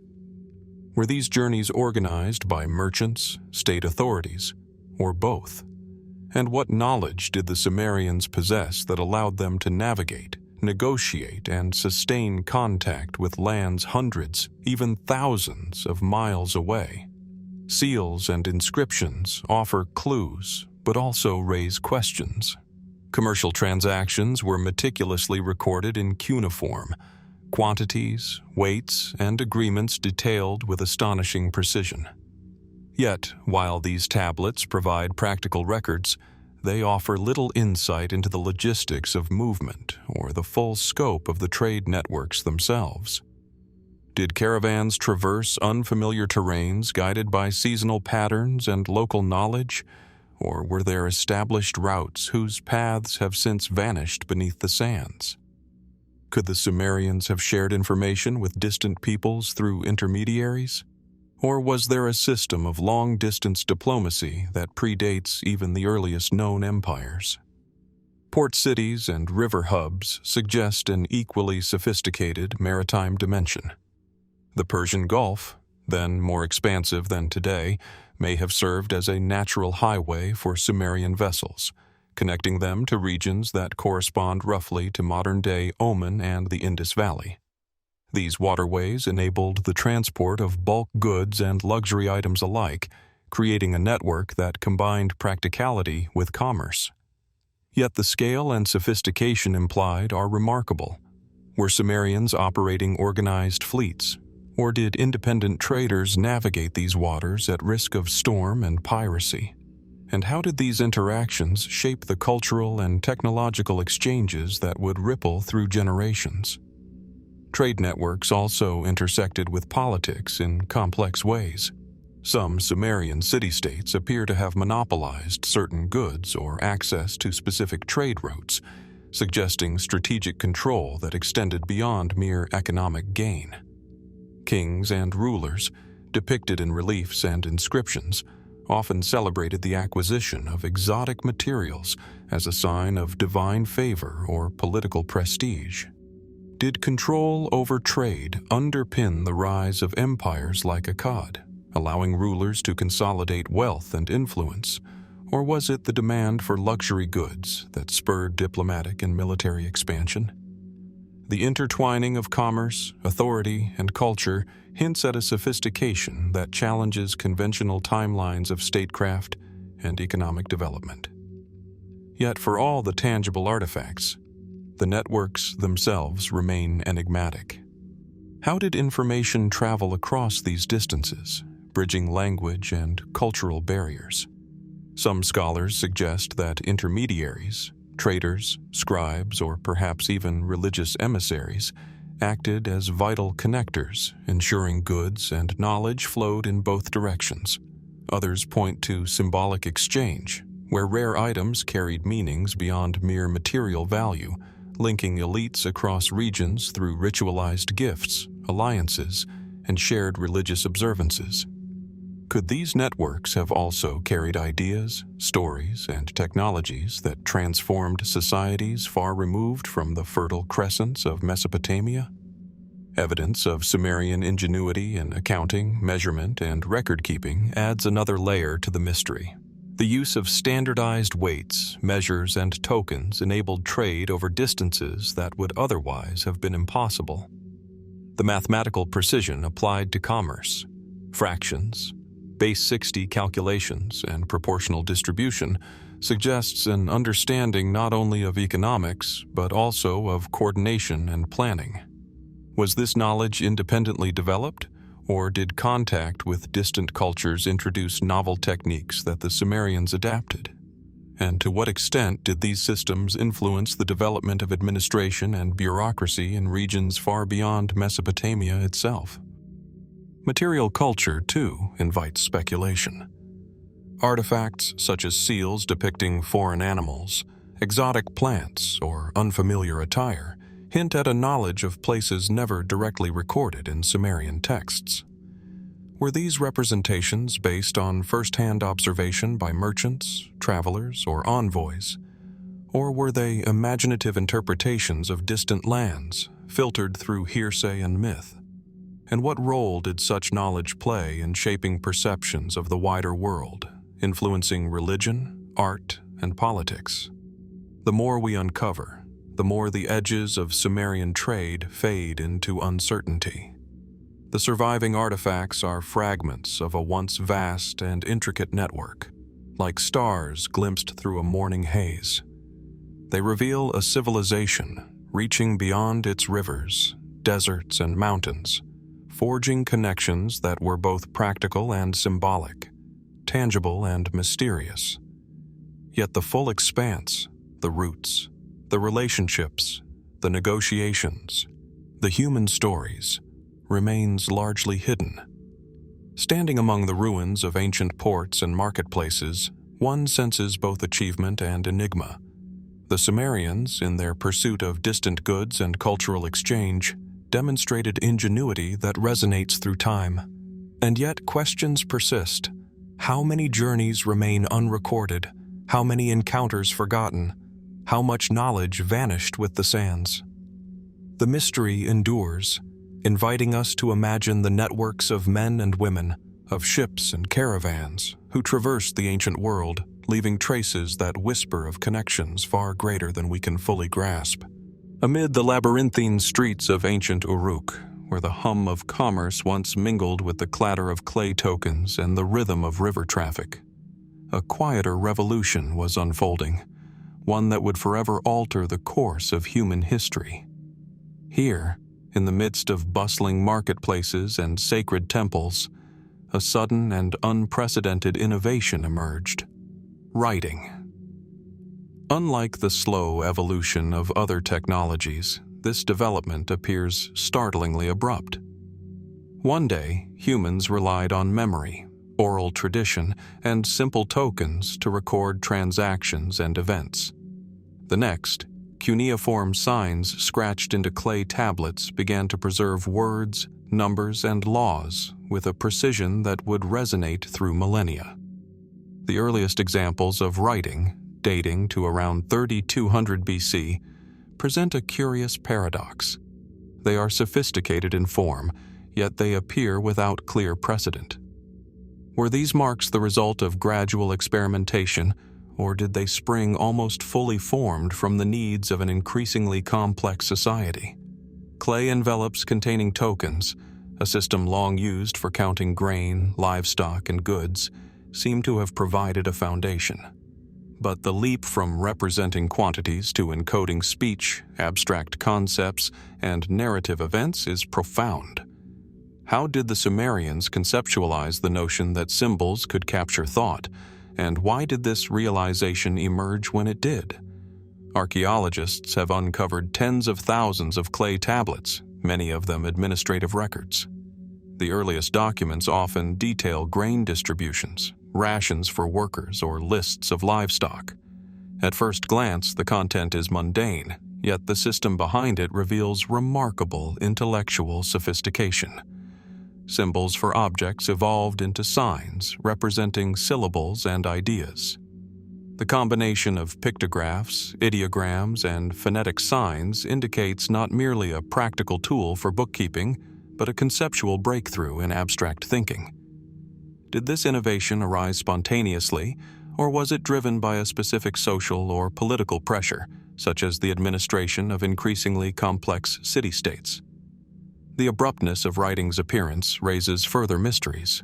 Unlike pottery or metallurgy, which show long periods of experimentation, writing seems to have appeared almost fully operational, ready to encode transactions, legal codes, and hymns. Some scholars suggest that writing may have been the solution to a pressing administrative problem, an urgent response to the organizational demands of early urban societies. Others speculate that it reflects a cognitive leap, a moment in which humans first recognized that spoken language could be captured visually, frozen in time and space. If so, this leap implies not only technical ingenuity, but also an extraordinary conceptual imagination, an ability to abstract speech into symbol, and symbol into permanence. Inscriptions on early tablets offer both clarity and enigma. The content is practical: lists of rations, names of workers, or details of trade agreements. Yet even in these utilitarian records, one senses a broader cognitive horizon. The organization of information, the systematic arrangement of signs, and the use of repetition suggest that Sumerians were thinking about communication in ways that transcend the immediate transaction. Could these early scribes have anticipated that their system would later preserve myths, laws, literature, and prayers? Did they comprehend the cultural and historical ramifications of their invention? Or did writing simply serve as a tool of practicality, its deeper potential lying dormant until centuries later? The context of urban growth further deepens the mystery. Cities like Uruk, and Eridu had expanded rapidly, their populations swelling with merchants, artisans, priests, and laborers. Maintaining order, allocating resources, and recording obligations demanded a system that could endure beyond the fleeting memory of individuals. Tokens, simple as they were, could no longer suffice. Writing emerged in response, but its form and structure were strikingly sophisticated from the outset. How did a society with no known precedent in symbolic representation produce a functional, complex writing system so quickly? Was it the work of isolated genius, a collective insight, or perhaps a convergence of social, economic, and religious pressures that demanded such a tool? Some fringe theories, while speculative, offer intriguing perspectives. A few researchers suggest that external influence, knowledge passed from distant lands or mysterious travelers, might have catalyzed the innovation. Others wonder if writing, in its symbolic and abstract nature, reflects not merely practical needs, but an intuitive understanding of universal patterns, numbers, language, and ideas encoded into a tangible medium. While these notions cannot be confirmed, they highlight the profound implications of the invention. Writing is not merely a method of communication, but a conceptual bridge between thought and reality, a means by which humans began to record, reflect upon, and transmit knowledge across generations. The abrupt emergence of cuneiform also prompts reflection on the nature of human creativity. Unlike technologies that evolve incrementally, writing appears as a sudden cognitive and cultural leap. It illustrates a society capable of complex organization, abstract thought, and the anticipation of future needs. Yet the origins remain partially obscured. Why then, and why there? Was it sheer necessity, intellectual curiosity, or an unforeseen convergence of circumstance? As we examine the earliest tablets, laid flat and broken by millennia, we glimpse a civilization on the brink of immortality. The marks they left behind were small, utilitarian, yet transformative. They testify to a moment when humans discovered that language could endure beyond memory, that thought could be preserved, and that knowledge could travel across time. And still, questions linger. How did this innovation truly originate? And what unseen forces shaped its sudden appearance? Could there have been other, lost experiments, earlier attempts that have vanished without trace, leaving us to puzzle over a leap that seems almost miraculous? The mystery endures, inviting us to imagine the minds, the hands, and the vision that gave birth to writing itself.